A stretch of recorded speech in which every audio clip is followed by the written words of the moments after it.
Hello and welcome back to the Cosmic Enigma. Here we share real-life experiences of encounters with the unknown, stories that come from beyond the stars, crafted to help you relax and drift off to sleep. Drop a comment and let me know where you're listening from. I love seeing just how far this mystery reaches. Now find a comfortable spot, take a deep breath, and let yourself be carried away. Story 1. The kettle emitted one last deflated whistle as I pulled it off the stove. The kitchen was bathed in the soft hum of appliances, a familiar drone that lulled the space into a false comfort. I rubbed my palm over the worn wood of the table, a texture both smooth and splintered beneath my fingers. There was a faint, sweet scent in the air, one that nagged at my senses, insisting on attention. My skin prickled in the absence of an expected warmth, a subtle shift that sent a shiver through my thoughts. The scent faded as suddenly as it had came, leaving the room unsettlingly hollow, and me uncertain if anything had really changed. That smell, it's been years now, but it still finds me sometimes, creeping through ordinary moments like steam from that kettle. I've never told anyone about what happened. Not my family, not the few friends I still keep in touch with, not even the therapist I saw for a while before I stopped going. How do you explain something that sounds impossible even to yourself? How do you describe the weight of being watched when you are completely alone? I'm ready now, I think, or maybe I'm just tired of carrying this by myself. My voice feels shaky even thinking about it, like I'm about to betray some unspoken agreement I made with silence. But I need to get this out. I need someone else to know, even if they don't believe me, even if I'm not sure I believe myself anymore. It was during a stretch when I was house-sitting for someone who'd gone away for several months.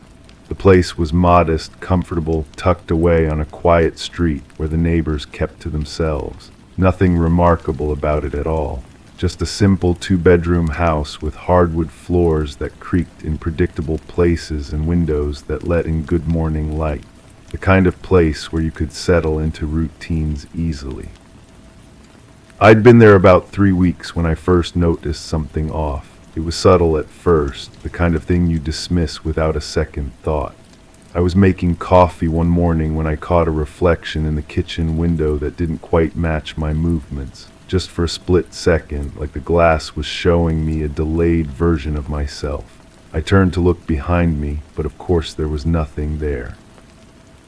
Just the empty living room with its beige couch and the owner's collection of books lined up on their shelves.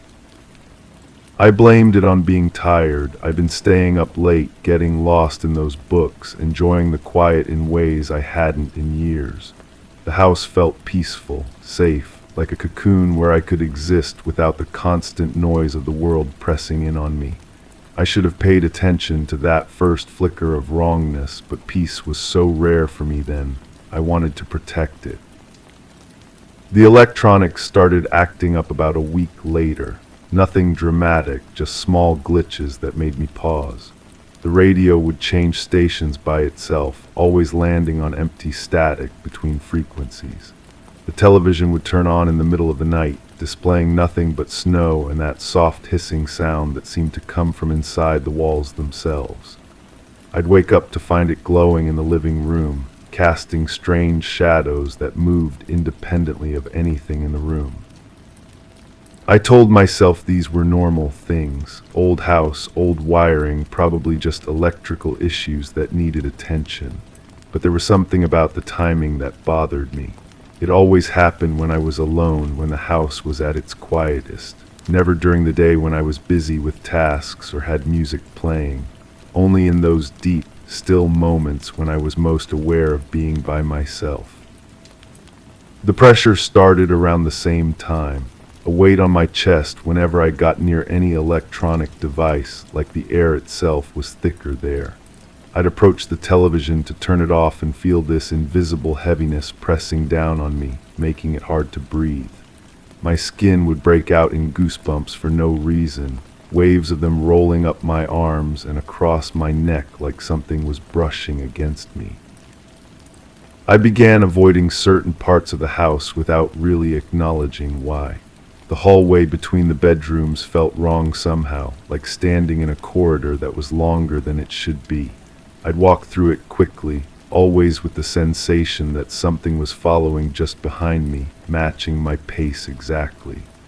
When I'd turn around, there was never anything there, but the feeling would linger for hours afterward. Sleep became difficult, not because of noise or discomfort, but because of the silence. The house was too quiet in a way that felt deliberate, like something was holding its breath, waiting.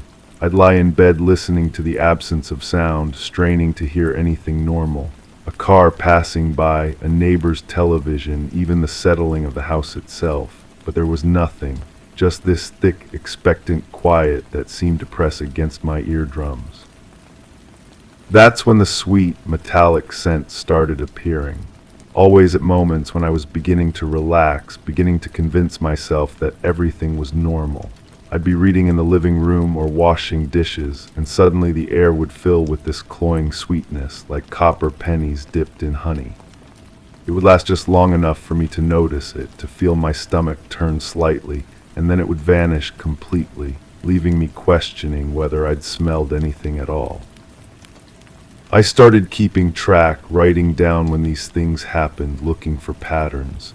But there weren't any, at least none, that I could identify. The occurrences seemed random, scattered throughout my days and nights with no logic I could grasp. That bothered me more than if there had been a clear schedule. Random meant unpredictable. Random meant I couldn't prepare. The mirrors began reflecting things that weren't there. Not dramatically, not like in horror movies where you see someone else's face staring back, more subtle than that. I'd catch glimpses of movement in my peripheral vision, turn to look directly and see only my own reflection. But something about it felt wrong, like I was looking at myself from an angle that shouldn't have been possible given where I was standing. I tried to rationalize it, stress, isolation, too much time alone in an unfamiliar place. The mind plays tricks when it doesn't have enough stimulation, creates patterns and presences where none exist. I'd read about this kind of thing. It made sense. It was logical. It was something I could understand and therefore dismiss. But understanding didn't make the experiences stop. If anything, they seemed to intensify the more I tried to explain them away. The radio static grew louder, more insistent. The television began turning itself on multiple times each night, always at slightly different hours, always displaying that same empty snow. The pressure in my chest became constant whenever I was near anything electronic, like I was carrying some invisible weight that only grew heavier. I stopped using most of the appliances, made coffee with a manual pour-over method instead of the electric maker, read by lamplight instead of the overhead fixtures, kept the television unplugged entirely. But even unplugged, I could feel its presence in the room, this dead black screen that seemed to watch me anyway. The house began to feel smaller, like the walls were slowly moving inward. Not physically, I knew that wasn't possible, but the space felt more compressed each day. Rooms that had seemed comfortably sized when I first arrived now felt cramped, claustrophobic. I found myself spending more time outside, taking long walks through the neighborhood just to escape the increasingly oppressive atmosphere inside. But even outside, I couldn't shake the feeling of being observed, not by neighbors or passers-by, but by something that had no physical presence I could identify. I'd walk down empty streets in broad daylight and feel eyes on me, feel that familiar weight pressing down on my chest. I'd turn around expecting to see someone following me, but the sidewalk would be empty, the windows of the houses dark and uninhabited looking. The key moment came on a night when the air was particularly still. I was sitting in the living room trying to read when every electronic device in the house turned on simultaneously. The television, the radio, the coffee maker, even the digital clock on the microwave. All of them humming and glowing and filling the house with this layered electronic noise that seemed to pulse with its own rhythm. But it wasn't random noise. As I sat there, frozen in my chair, I began to hear something underneath it all. A pattern, a sequence of tones that shifted slowly in frequency, like a distant hum that was getting closer. The sound seemed to come from inside the walls themselves, vibrating through the floorboards and into my bones. I stood up to turn everything off, but as soon as I moved, the pressure on my chest became so intense I could barely breathe. The sweet, metallic scent flooded the air, so strong it made my eyes water. And in that moment, I knew with absolute certainty that I was not alone in that house, had never been alone in that house. Something was there with me, not hiding, not lurking in shadows, but occupying the same space I was, existing alongside me in a way that defied every rational explanation I'd been clinging to. I could feel its attention like a physical weight, could sense its awareness of me as clearly as I was aware of it. I don't remember deciding to leave. I don't remember packing or making arrangements or even turning off all those electronic devices. My next clear memory is of standing on the sidewalk outside, looking back at the house, which appeared completely normal. Dark windows, quiet exterior, no sign of the chaos I'd just escaped. I never went back inside. I called the owner from a motel room and made up some excuse about a family emergency, arranged for someone else to handle the rest of the house-sitting period. I drove away the next morning and didn't look back, but I carried something with me, something that had attached itself during those weeks of growing awareness. My sleep has never been the same since. I wake up in the middle of the night with that familiar pressure on my chest, that sense of being watched by something I can't see. The sweet, metallic scent appears in my current home now, always at moments when I'm beginning to feel safe. Electronic devices still behave strangely around me, flickering and humming with that same pulsing rhythm I heard that final night. I've moved 3 times since then, always hoping distance would break whatever connection was formed in that house. But it follows me, not visibly, not in any way I can prove or document, but I feel it. In quiet moments, in the space between sleeping and waking, in the reflection of mirrors that show me things that shouldn't be there. I tell myself I'm safe now, that whatever happened was confined to that place and time. But deep down, I know that's not true. Some things, once they notice you, don't let go. Some presences, once acknowledged, become permanent residents in the spaces between your thoughts. I'm afraid to talk about this, afraid that speaking it aloud will somehow strengthen the connection. But I'm more afraid of carrying this alone forever, of letting it grow in the darkness of silence until it consumes what's left of my peace. So I'm telling you now, hoping that sharing this burden might lighten it somehow. But even as I speak these words, I can feel that familiar weight settling on my chest. The air in this room is beginning to carry that sweet, metallic scent, and I'm starting to understand that some confessions don't bring relief. Some secrets, once spoken, only confirm what you've been trying to deny. I'm not alone. I haven't been alone since that night, and I don't think I ever will be again. Story 2. It wasn't the first time the garden gate was left ajar. Occasionally the wind would sweep through and nudge it open, though not enough to cause alarm.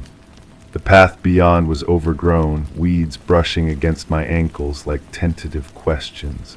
A faint rustling accompanied me as I skirted the rose bushes, their blooms quietly losing color. The tool shed was closed, but the scent of old wood and oil lingered, oddly comforting.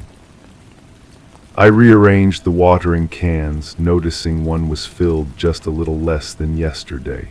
It didn't rain last night, but the ground was damp. I made sure not to track mud inside. As I turned to leave, I propped the gate wide open. It would close on its own eventually. Nothing happened after that. I want to be clear about this from the start. Whatever I might say next, whatever details I might mention, none of it was real. It was just my imagination running wild, probably from being tired. I'd been working long hours, and exhaustion can make your mind play tricks on you. That's all it was. I didn't see anything unusual when I walked back to the house. The windows were dark, just like they should be. The front door was locked, exactly how I'd left it. There was no reason to feel uneasy, and I didn't, not really. Maybe my hands were shaking a little when I turned the key, but that was just the cold, even though it was warm that evening, unusually warm for the season. I went straight to bed. I remember pulling the covers up and closing my eyes, and that should have been the end of it. Nothing disturbed my sleep. I didn't hear any sounds from outside, certainly not that low humming that seemed to come from everywhere and nowhere at once. It wasn't like machinery, more like voices having a conversation just below the range of hearing. But there were no voices. The neighborhood was quiet like always. The light that woke me wasn't there. I need to emphasize this because it's important. There was no light streaming through my bedroom window, no pale blue glow that made everything look underwater. My room was dark and normal. I didn't sit up in bed and stare at that light for what felt like hours, watching it pulse with a rhythm that matched my heartbeat. That didn't happen. When I did get up, it was just to use the bathroom, perfectly normal. I didn't walk to the window and look out at the garden. I certainly didn't see anything standing near the tool shed. There was nothing there, just shadows and the usual garden furniture. The figure I thought I glimpsed was probably just the wheelbarrow covered with that old tarp. It moves in the wind sometimes, creates shapes that might look like a person if you're not thinking clearly. The figure wasn't tall and perfectly still. It didn't have that wrong quality, like someone wearing clothes that don't fit properly. I couldn't make out any details because there was nothing to see. No pale hands hanging at its sides, no face turned up toward my window. And it definitely wasn't looking at me with eyes that reflected light even though there was no light source. I went back to bed. That's what any reasonable person would do. I pulled the covers over my head and waited for morning, and nothing else happened. I didn't lie there listening to footsteps on the gravel path, slow and deliberate, like someone taking their time to examine everything carefully.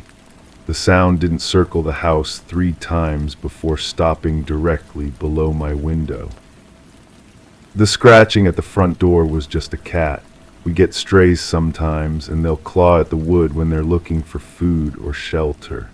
It wasn't the sound of fingernails dragging across the paint, long and patient, like someone testing how solid the door was. The rhythm wasn't too regular, too purposeful for an animal. Because it was an animal, it had to be. I must have fallen asleep eventually, because the next thing I knew it was morning. The sun was shining, birds were singing, everything was normal. I didn't wake up on the living room couch with no memory of how I got there. I was in my bed where I belonged. The front door was still locked. The chain was still in place. There was no reason for my clothes to be damp or for my shoes to be muddy when I was sure I'd left them by the door. The garden looked exactly the same as always. The gate was closed, swinging gently in the breeze. I didn't find footprints in the soft earth around the tool shed, definitely not the kind of prints that were too long and narrow, with spaces between the toes that were all wrong. Those marks in the dirt were probably from the neighborhood dog. Dogs have strange paws sometimes. I went about my morning routine without any problems. Made coffee, read the paper, checked my phone, everything normal. I didn't avoid looking out the windows. There was no reason to keep the curtains drawn. The garden was peaceful and empty, just flowers and vegetables and the old tool shed that I'd been meaning to clean out for months. But I found myself thinking about that shed more than usual, not because anything was different about it, but just idle curiosity. I'd never really paid attention to the small window on the side, the one that's usually too dirty to see through. It looked cleaner somehow, clear enough that if someone wanted to, they could look inside or look out. The door was still locked when I checked. I keep the key on a hook in the kitchen, and it was right where it should be. There was no reason for the lock to feel warm under my fingers, or for the metal to have that slightly oily texture like it had been handled recently. Locks get warm in the sun. That's perfectly normal. I didn't go inside. There was no need to. I could see from the doorway that everything was exactly where I'd left it. The garden tools hung on their hooks, the bags of fertilizer stacked in the corner, the old lawn mower covered with its canvas tarp. The smell was the same as always, that mixture of earth and metal and old wood. Maybe a little stronger than usual, but that happens when buildings are closed up for a while. The footprints on the dusty floor were mine. They had to be, even though I couldn't remember making them. The pattern was strange, like someone had walked in a circle around the small space, but memory is unreliable. I probably did that the last time I was in there, maybe looking for something I'd misplaced. What bothered me, though I'm not sure why, was the way the dust had been disturbed. Not just footprints, but other marks. Handprints on the walls at about shoulder height, like someone had been feeling their way around in the dark. But I always turn the light on when I go in there. The bulb works fine. There's no reason to stumble around blind. The handprints were larger than mine, longer fingers, broader palms, but dust can be deceptive. It shifts and settles in ways that don't always make sense. What looked like handprints could have been anything. Water damage, maybe, or just the natural patterns that dust makes when it's been undisturbed for a long time. I locked the shed and went back inside. The key went back on its hook, and I tried not to think about it anymore. But I kept finding myself at the kitchen window looking out at the garden, not watching for anything specific, just looking. The shed sat there quietly, exactly where it had always been, but it seemed different somehow, more present, like it was waiting for something. That night I made sure all the doors were locked, not because I was worried, but just as a normal precaution.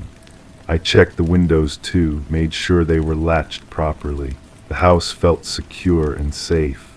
I had no reason to feel like I was being watched, no reason to keep the lights on longer than usual. I went to bed early and slept soundly.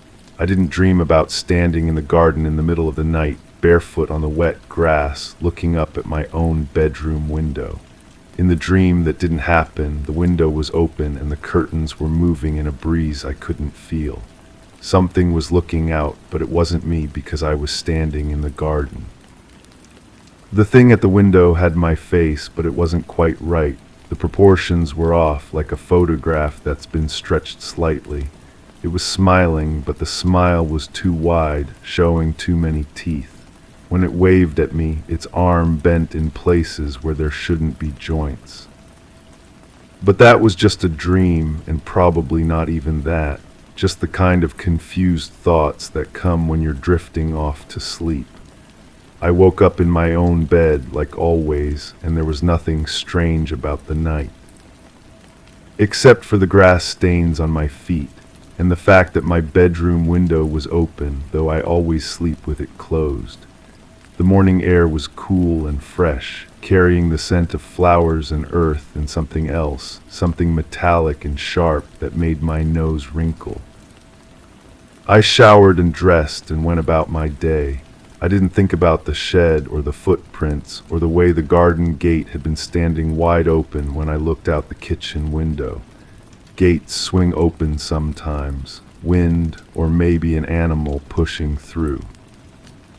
But when I went to close it, I found more of those strange tracks in the soft earth, not just around the shed now, but leading from it to the house, following the exact path I take every day.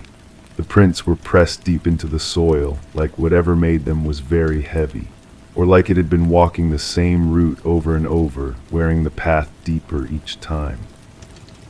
I smoothed over the tracks with my foot, no point in leaving them there to worry about.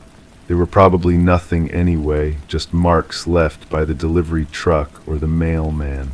People don't always stick to the paved walkway. The rest of the day passed quietly. I kept busy with household chores, tried not to look out the windows too often.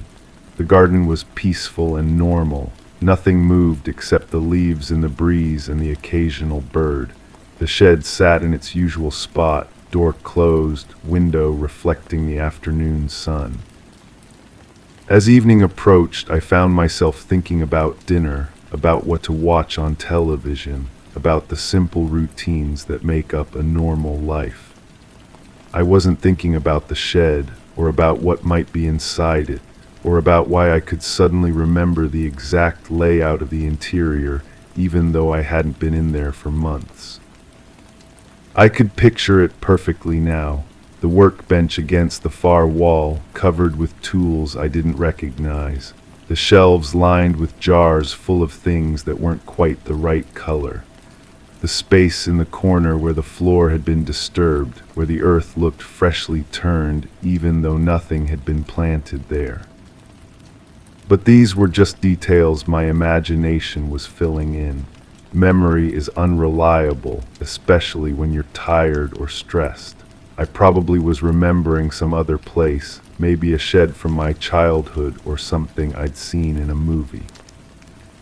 The important thing is that nothing unusual happened. I'm fine, the house is fine, everything is exactly as it should be.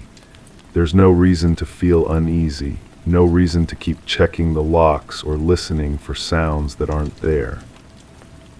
Tonight I'll sleep well. I'll keep the windows closed and the curtains drawn, not because I'm afraid, but just because that's more comfortable. In the morning, everything will be normal again. The garden will be quiet and empty. The shed will be locked and undisturbed, and I'll go about my day like always.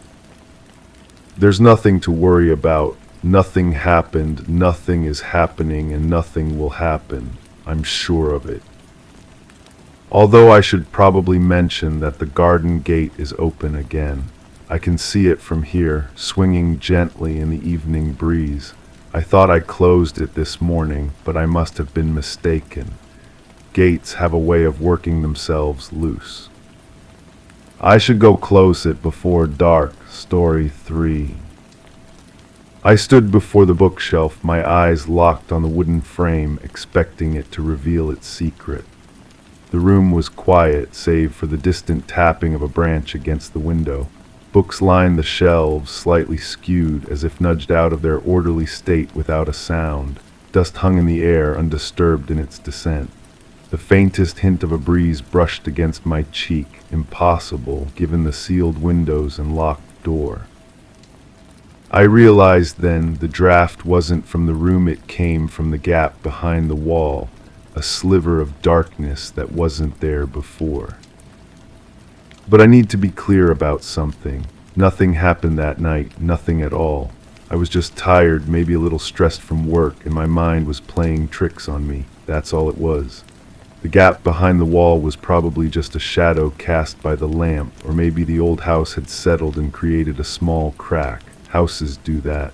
Old buildings shift and creak and make spaces where there weren't any before. I didn't go through that gap, I didn't even touch the bookshelf. I just stood there for a moment, realized I was being ridiculous, and went to bed. That's exactly what happened. I remember walking upstairs, brushing my teeth, and falling asleep like any other night. The whole thing was probably just my imagination running wild because I'd been reading too many strange books lately. The gap wasn't wide enough for a person anyway. Maybe 6 inches at most, just a thin slice of darkness between the wall and the back of the bookshelf. Even if I had wanted to investigate, which I didn't, there would have been no way to fit through something so narrow. The wood around the opening was smooth though, worn like it had been used before, but that's impossible because the bookshelf had been against that wall for as long as I'd lived in the house. I definitely didn't push the bookshelf aside. The thing weighs a ton, loaded with all those old hardcover volumes. It would have taken considerable effort to move it even a few inches, and I would have remembered doing something like that.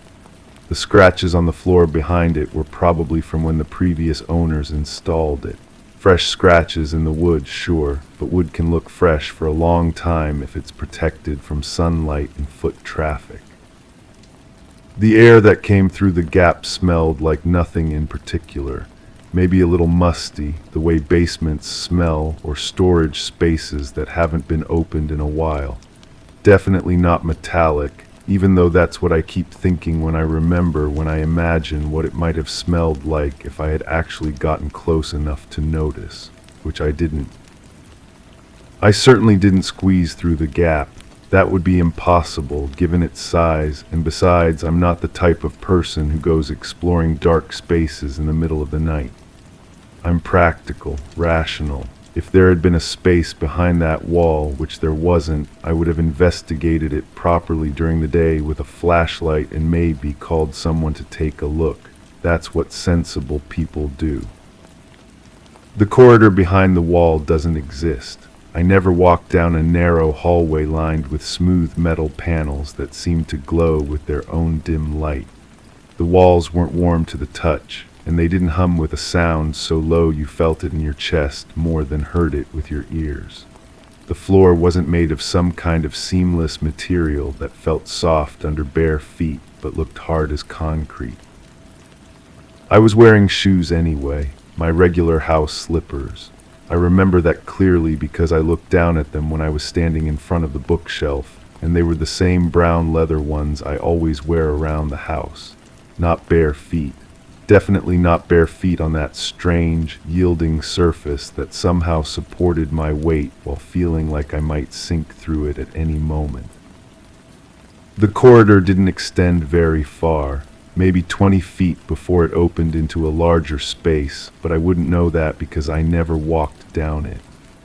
I never counted my steps, never noticed how the humming sound grew louder as I moved forward, never felt the temperature rise until the air itself seemed to pulse with warmth. The room at the end was completely ordinary, just a normal room if it had existed, which it didn't. Nothing special about the way the walls curved upward into a dome, or how the ceiling seemed to ripple like water even though it was solid when I looked directly at it. The light came from everywhere and nowhere, the way light sometimes does in dreams, and that's probably why I remember it that way. It was all just a dream. I never sat in the chair in the center of the room. It wasn't even a chair, really, more like a depression in the floor that was perfectly shaped to fit a human body. The surface was the same strange material as the floor in the corridor, yielding but supportive, and it was warm. Not heated, but warm the way living things are warm. I didn't sit in it, and I definitely didn't lie back and feel it mold itself to the contours of my body like it was designed specifically for me. The silence in that room was complete. Not the kind of quiet you get in a normal room, but the absence of all sound, like being deep underwater or in a place where sound itself couldn't exist. Even my breathing seemed muffled, though I wasn't holding my breath. I was probably just dreaming about holding my breath, which would explain why everything seemed so muted and distant. Nothing happened while I was lying there. I wasn't lying there first of all, but even if I had been, nothing would have happened. The ceiling didn't begin to move, didn't start to descend slowly toward me. The rippling effect I thought I saw was just my eyes adjusting to the strange light, or maybe I was falling asleep and my vision was getting blurry. I didn't feel anything, no sensation of being scanned or examined or studied. The tingling that started in my fingertips and spread up my arms was probably just my circulation being cut off from lying in an awkward position.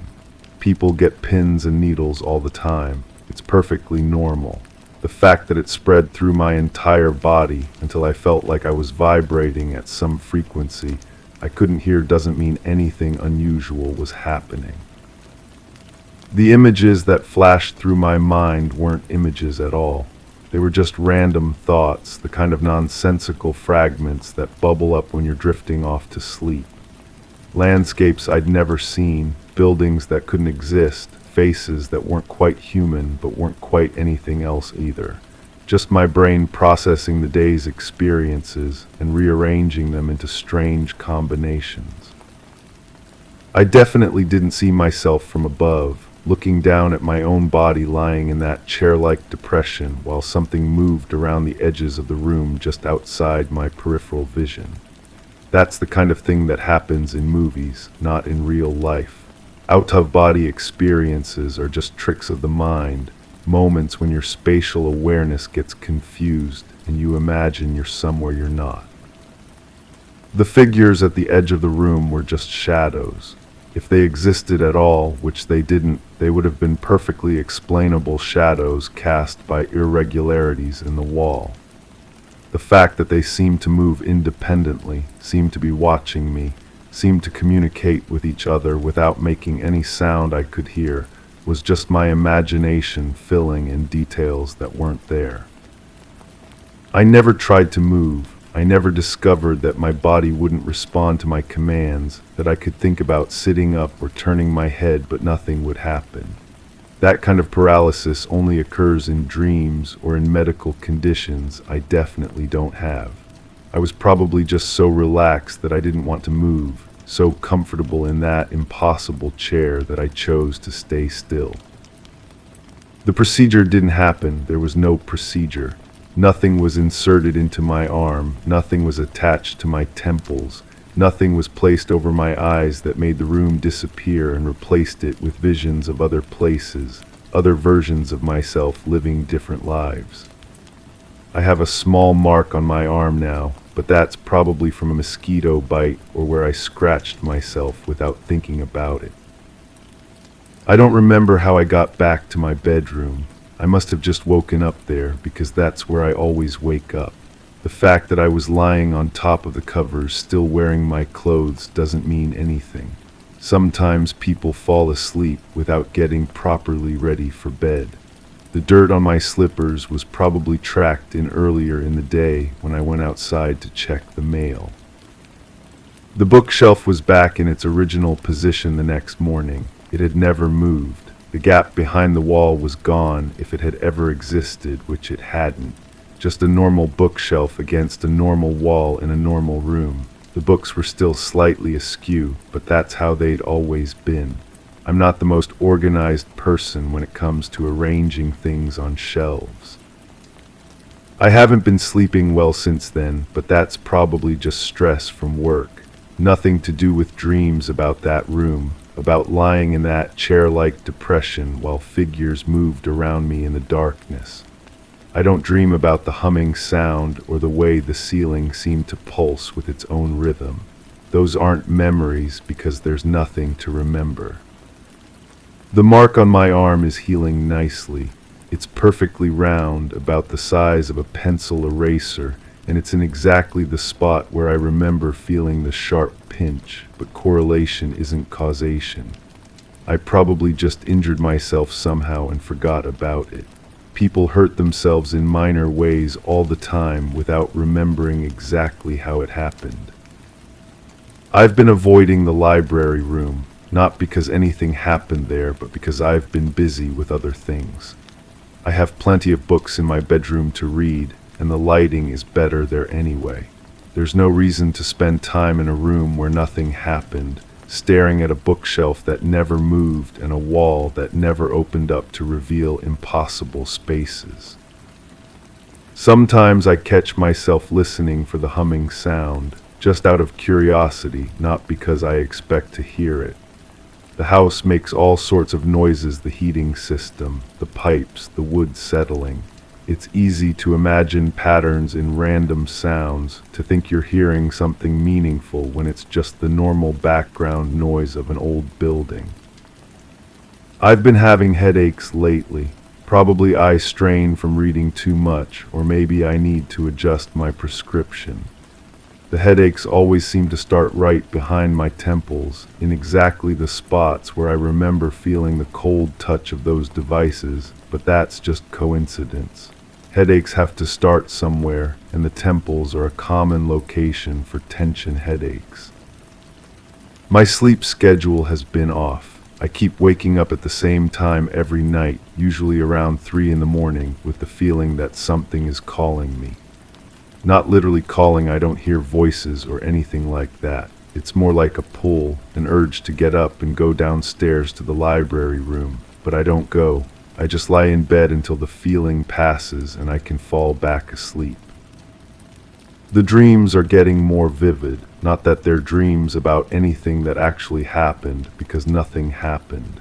They're just anxiety dreams, the kind everyone has when they're stressed. Random images and sensations that don't mean anything. The fact that they're always about the same room, the same chair, the same figures moving in the shadows, is probably just my mind getting stuck in a loop. I've started avoiding mirrors late at night, not for any particular reason, just because I look tired and I don't like seeing myself that way. It has nothing to do with the way my reflection sometimes seems to be looking back at me with an expression I don't remember making, or how my eyes sometimes appear different, more distant, like I'm looking at someone who shares my face but isn't quite me. The mark on my arm isn't fading the way it should. Most minor injuries heal completely within a few days, but this one seems to be staying exactly the same size and color.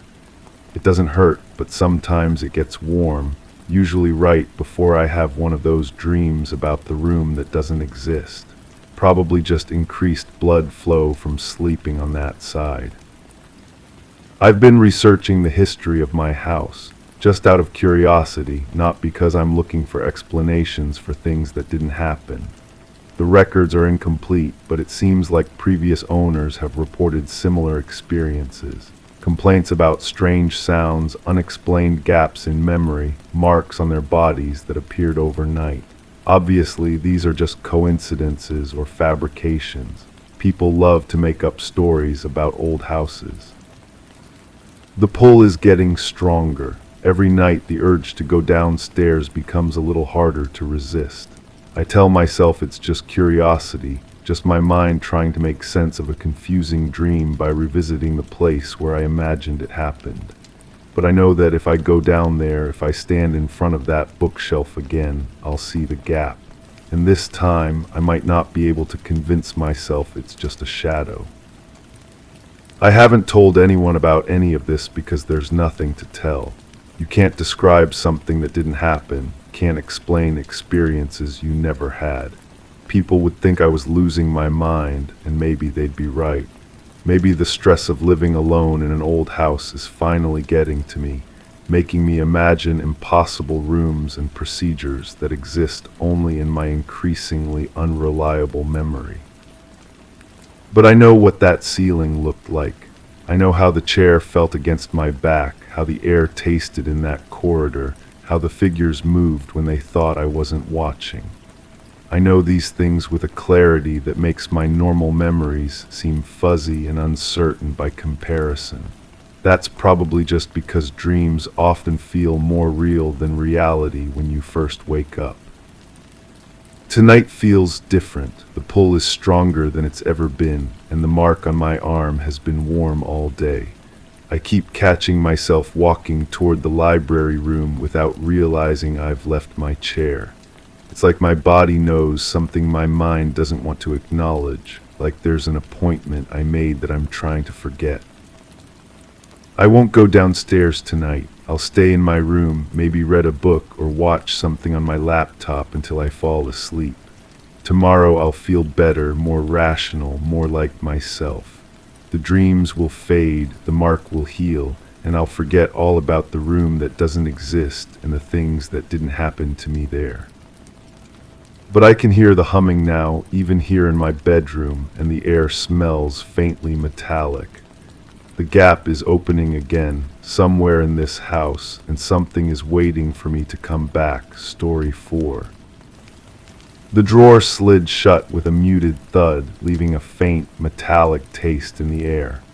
My skin prickled despite the warmth of the room, a shiver not from cold, but from a whisper of realization brushing against my senses. The familiar creak from beneath my feet echoed less, as if the ground itself had drawn a breath and held it. I lingered, fingertips grazing the smooth, untouched wood, expecting it to feel different, denser. The air stilled around me, and yet in that silence, something imperceptible had shifted, a presence gone unnoticed, or perhaps a rule unspoken yet broken. I try to remember what happened after that. The trying is like pressing against glass that keeps getting thicker. There are pieces floating in my mind, fragments that don't connect the way they should. I know I closed that drawer. I remember the weight of it, the resistance. But what was inside? The question sits in my throat like a stone. The taste of metal lingers even now, coating my tongue when I think too hard about that moment. Sometimes I wake up with it there, bitter and electric, like I've been sucking on batteries in my sleep. My teeth ache from it. The dentist found nothing wrong, but I didn't tell him about the taste. How do you explain something that might not be real? There's a sound I keep hearing, not hearing, remembering hearing. It's a hum, low and constant, like electrical wires singing in the walls. But it's not coming from the walls, it's coming from somewhere else, somewhere I can't place. The sound makes my bones vibrate. I feel it in my ribs, in my skull. When I concentrate on it, my vision gets blurry around the edges. I was wearing a blue shirt, cotton. The collar was frayed. Why do I remember that so clearly when everything else is smoke? The shirt was damp with sweat even though I wasn't hot. The fabric clung to my back like a second skin, like it was trying to hold me together. I can still feel the weight of it, the way it pulled at my shoulders. The room had a window. I think it had a window. Light came from somewhere pale and thin, making everything look underwater. The light moved wrong, bending when it shouldn't bend, pooling in corners that should have been dark. I stood in that light and felt it pass through me like I was made of gauze. My footsteps sounded different after I closed the drawer, hollow, like I was walking on a drum skin stretched too tight. Each step sent vibrations up through my legs into my chest. The floor felt unstable, like it might give way. I kept expecting to fall through, to keep falling until the sound of my own breathing was all I had left. There was something behind me, not following, just there, occupying the same space I'd just left. I could feel its weight in the air, pressing against my back like a warm hand. When I turned around, nothing. But the feeling remained, that sense of displacement, of something filling the void I'd created by moving. The walls breathed. I know how that sounds, but they did. In and out, slow and steady, like the room was sleeping. The wallpaper was their wallpaper, shifted with each breath, patterns rearranging themselves when I wasn't looking directly at them. Flowers becoming faces, becoming nothing at all. I touched my face and my hand came away wet, not tears, something else, something that smelled like copper and rain. My reflection in the window, if there was a window, showed someone I almost recognized. The features were right, but the expression was wrong, too calm, too knowing, like my reflection understood something I didn't. The hum got louder, or maybe I got better at hearing it.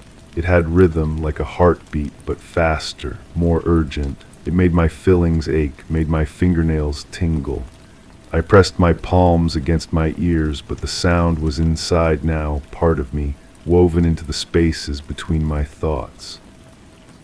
I remember walking down a hallway, long and narrow, with doors on both sides. The doors were all slightly open, just enough to see darkness beyond. The hallway stretched further than it should have, bending at the end like light through a lens. My footsteps echoed wrong here too, coming back to me distorted, multiplied. One of the doors was different, brighter. Light leaked from underneath it, clean and white and somehow hungry. I stood in front of it for a long time, hours, minutes. Time moved like honey, thick and golden and impossible to measure. The light pulsed with that same rhythm as the hum, and I realized they were connected, part of the same system. My hand was on the doorknob before I decided to put it there. The metal was warm, almost hot, like it had been sitting in sunlight, but there was no sunlight here. There was only the light from under the door, and it wasn't the kind that warmed things. It was the kind that revealed them. The taste of metal got stronger, my mouth filled with it, overflowing. I spat and the saliva was dark, almost black. It stained the floor, spreading in patterns that looked almost like writing, almost like a message, but in what language, for whom? I turned the knob, the door swung open on its own, eager, like it had been waiting.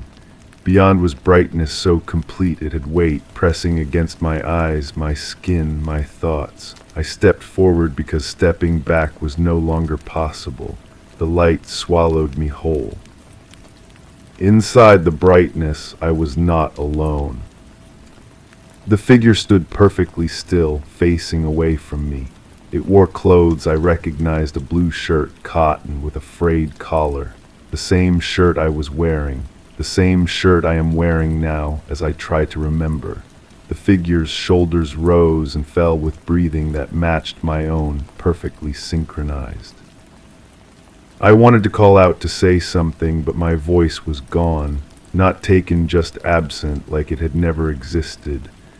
The silence was complete, broken only by that constant hum that seemed to come from the figure itself, from me, from both of us.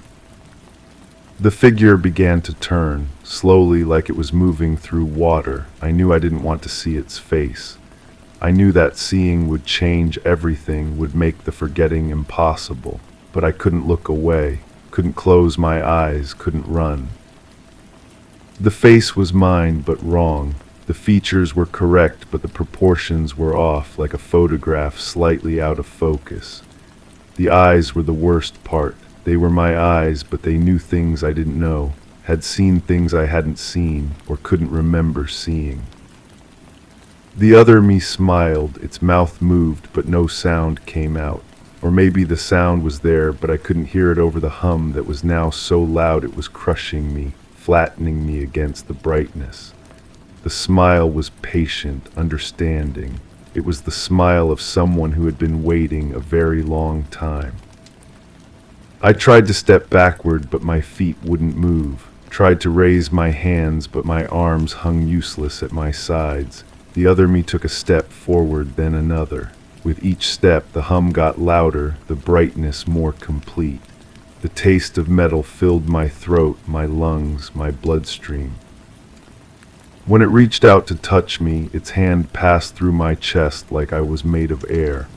But I felt it anyway, felt it moving around inside me, rearranging things, taking inventory.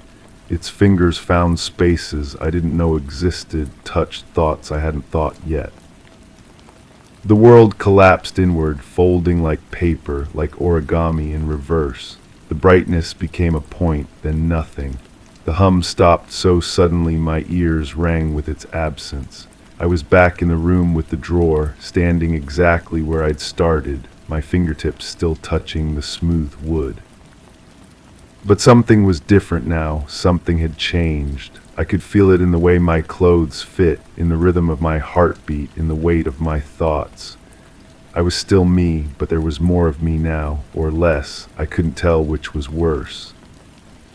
The drawer was still closed. I knew I shouldn't open it, knew that whatever was inside was better left undisturbed.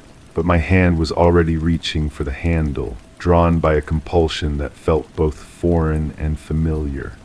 The metal was warm under my fingers, warm like skin. Inside was a mirror, small, circular, set into the bottom of the drawer like an eye. My reflection looked back at me from its surface, but the reflection was smiling even though I wasn't. Its lips moved, forming words I couldn't hear but somehow understood. "Welcome back." I slammed the drawer shut, but the words echoed in my head, bouncing around like pinballs. Welcome back, back from where? When had I left? The questions multiplied faster than I could form them, breeding in the spaces between my thoughts. The room began to change around me. The walls shifted, the ceiling lowered, the floor tilted at impossible angles. But maybe it wasn't the room changing. Maybe it was me, seeing it for what it had always been. The wallpaper flowers turned their faces toward me, tracking my movement with petal eyes. I tried to leave, but the door was gone, not locked, gone. The wall stretched unbroken where it should have been, smooth and featureless. I pressed my palms against it, searching for seams, for hinges, for any sign that an exit had ever existed. The wall was warm, pulsing with that familiar rhythm. The hum returned, softer now but more insistent. It seemed to come from everywhere at once, the walls, the floor, the air itself, from inside my own bones. I realized I had never stopped hearing it, had only learned to ignore it, but ignoring was no longer possible. My reflection in the window, when had there been a window, waved at me. I wasn't waving back, but my reflection was waving anyway, moving independently, living its own life on the other side of the glass. It pointed at something behind me, its mouth open in what might have been a warning or a welcome. I turned around and saw myself standing there, wearing that same blue shirt, that same patient smile. But this time I was the reflection, trapped behind glass that felt like water, like air, like nothing at all. The other me pressed its hand against the barrier between us, and I found myself pressing back, palm to palm, separated by something thinner than paper but stronger than steel. The memories are getting stronger now, clearer. I can feel them pushing against the inside of my skull like flowers growing too fast, breaking through concrete. The taste of metal is permanent now, part of me, like a filling that can never be removed. I know what was in the drawer. I know what happened in that bright room. I know why my reflection moves on its own, and why the walls breathe, and why the hum never stops.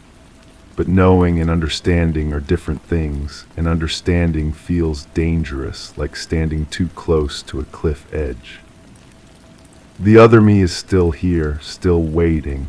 I can feel it in the spaces between heartbeats, in the pause between thoughts. It's patient, but not infinitely so. Soon it will grow tired of waiting. Soon it will decide that sharing is no longer enough. I should stop writing this down, should close the notebook, put away the pen, pretend that none of this ever happened. But my hand keeps moving, forming words I don't remember thinking. The handwriting looks like mine, but the letters are too perfect, too controlled, like someone else is guiding my fingers. The drawer is calling to me again. I can hear it even from here, even with my back turned. It wants to be opened, wants to show me what's inside, not the mirror that was just the beginning. There are other things now, deeper things, things that have been waiting in the dark for someone to find them. I can feel myself getting up, walking across the room. My feet move without my permission, carrying me toward the dresser, toward the drawer, toward whatever is waiting inside. The floorboards creak in that familiar rhythm, keeping time with the hum, with my heartbeat, with the breathing of the walls. My hand is on the handle now. The metal is so warm it almost burns, but I can't let go. The drawer slides open easily, eagerly, revealing its contents to the pale light. There's something new inside, something that wasn't there before, something that looks like me but isn't me, curled up small and sleeping, waiting to wake up. Its eyes are closed, but I can see them moving underneath the lids, dreaming dreams that taste like metal and sound like humming. It's almost ready now, almost time. The memories are complete, the circle is closing, the reflection is stepping through the glass. I can feel myself being pushed aside, gently but firmly, making room for what comes next. The thing in the drawer opens its eyes and smiles my smile, and I understand finally what welcome back really means. I am no longer writing this, I am no longer here, but something that looks exactly like me is, and it remembers everything I tried to forget, and it's hungry for more memories to collect, more drawers to fill, more reflections to replace. The hum has stopped, the silence is complete. And in that silence, something that used to be me is learning how to be human again, practicing in the mirror, getting ready to go outside. Story 5. I had just wiped away the last trace of dust from the windowsill. The room felt heavier, as if the very air thickened in response. My fingertips tingled, still remembering the grainy texture, and the faint scent of something old and buried lingered in the room. A distant hum of machinery vibrated through the walls, though nothing was running. I exhaled slowly, sensing a silence that shouldn't have been there. To whoever finds this letter, if anyone ever does, I'm writing this because I can't carry it anymore. The weight of what I've seen, what I've felt, what I think I know but can never prove. You'll probably think I'm losing my mind. Maybe I am. Maybe I lost it weeks ago when this all started, or maybe I never had it to begin with. But I need to put this down on paper before I disappear completely into whatever this is becoming. I've never been good at keeping secrets, but this one has been eating me alive from the inside out. Every morning I wake up and tell myself it was just stress, just my imagination running wild after too many sleepless nights. But then the tingling comes back to my fingertips, and I smell that scent again, like earth after rain mixed with something metallic, something that doesn't belong in any house I've ever lived in. It started with the cleaning, such a mundane thing, isn't it? Dusting a windowsill. But that texture under my fingers, it wasn't normal dust. It was too fine, too warm, like it had been alive somehow. And when I wiped it away, the silence that followed wasn't the comfortable quiet of an empty house. It was the kind of silence that presses against your eardrums, that makes you hold your breath without realizing it. The humming, God, the humming, it comes from everywhere and nowhere, vibrating through the floorboards, through my bones, through thoughts I didn't know I was thinking. I've checked every appliance, every piece of machinery in this place. Nothing's running, nothing's plugged in that shouldn't be. But the sound persists, low and constant, like a heartbeat that isn't mine.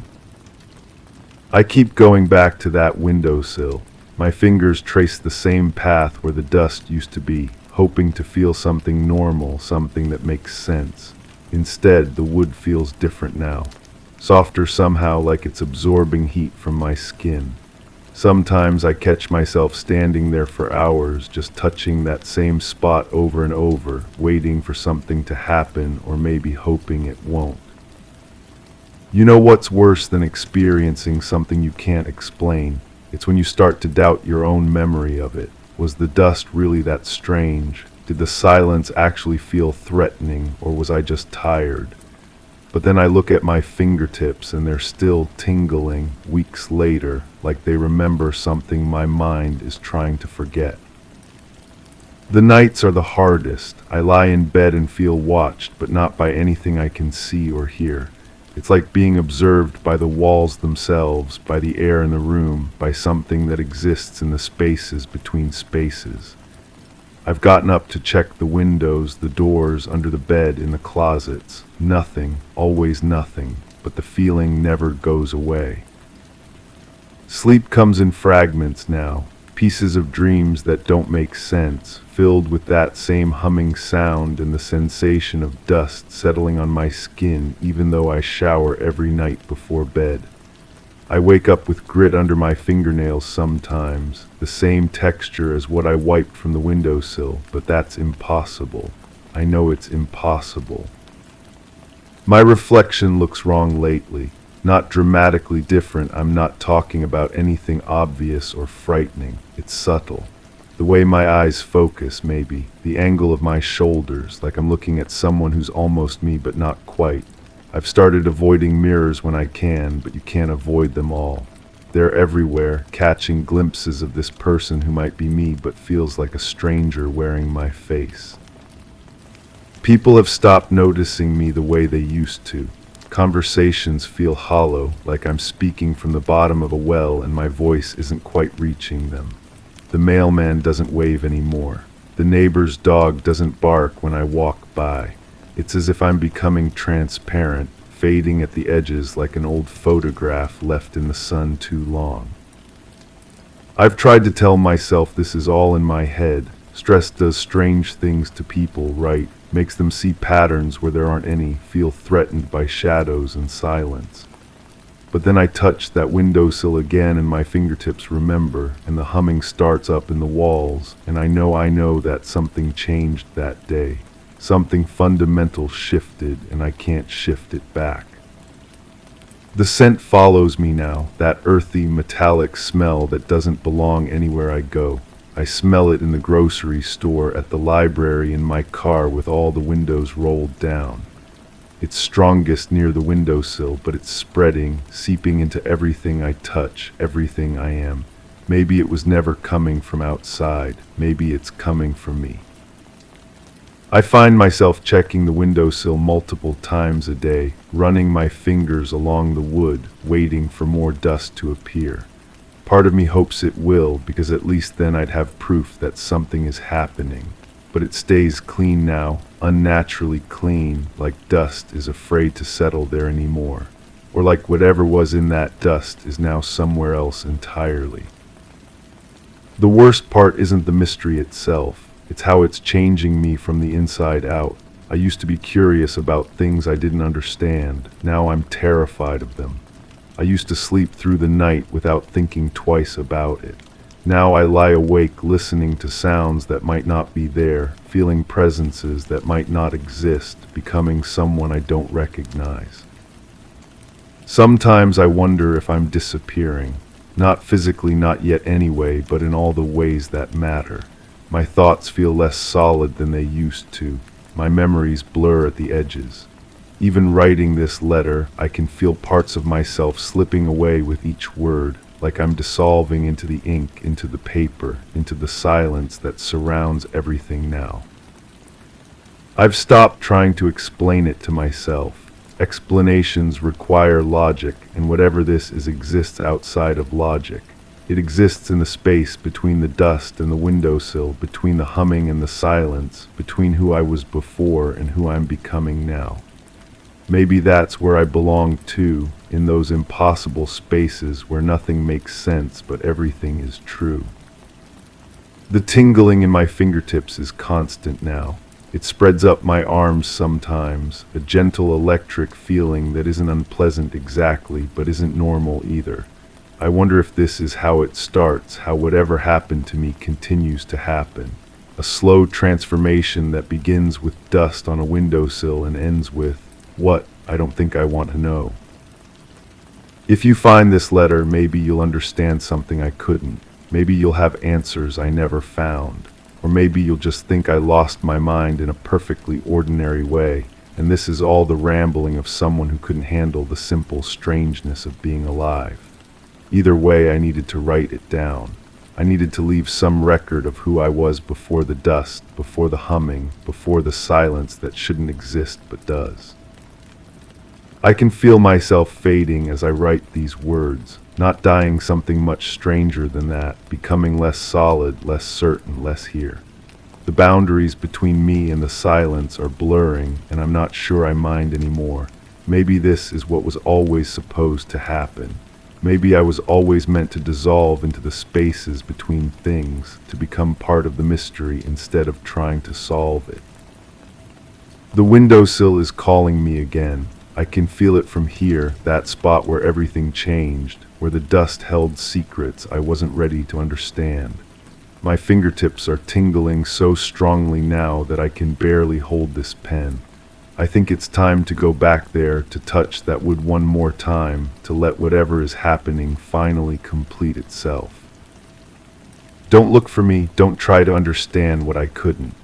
Just remember that sometimes the most ordinary moments, wiping dust from a windowsill, breathing in an empty room, feeling silence settle around you like a blanket, sometimes those moments are doorways to places we were never meant to go. But maybe we go there anyway. Maybe we were always going there. Maybe the dust was never really dust at all. Story 6. The entrance appeared undisturbed, with the lock mechanism intact and all windows sealed from the inside. The sitting area displayed neat arrangement, cushions aligned symmetrically, no misaligned upholstery, and the coffee table devoid of clutter. A single cup was situated centrally on a coaster, the contents absent.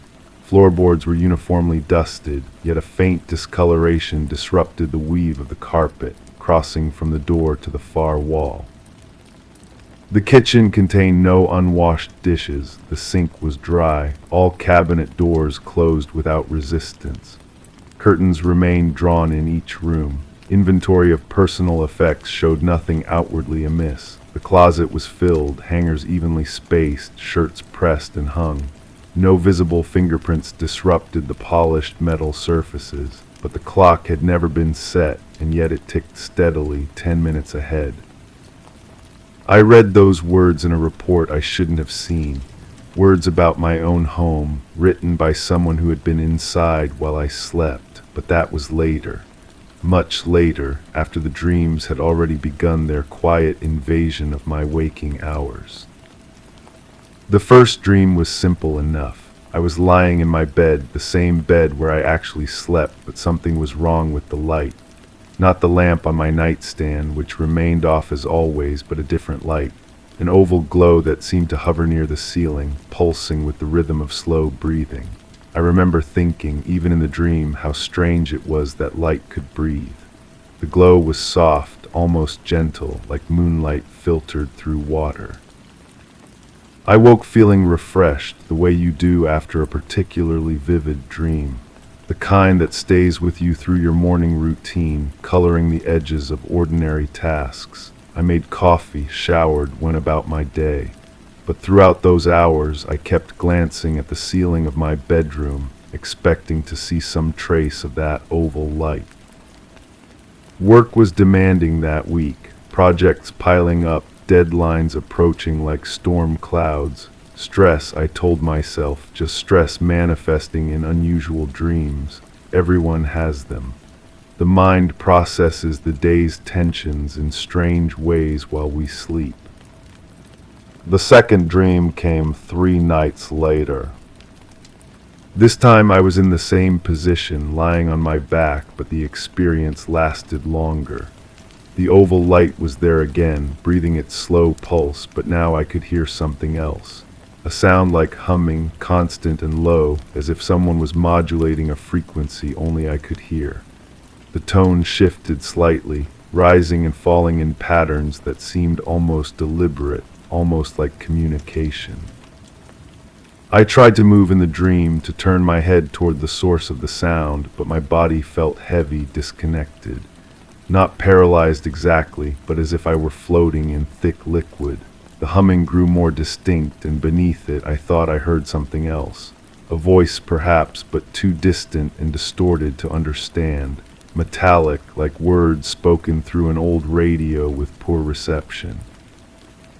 The breathing light pulsed faster now, and I felt a strange sensation, as if I were being lifted, though no part of my body actually moved. The feeling was gentle but insistent, like being drawn upward by invisible hands. In the dream, I wasn't frightened. There was something oddly comforting about the whole experience, like being cradled by forces I couldn't see or understand. When I woke, the sensation of floating lingered for several minutes. I lay still, trying to recapture the feeling, but it faded like smoke.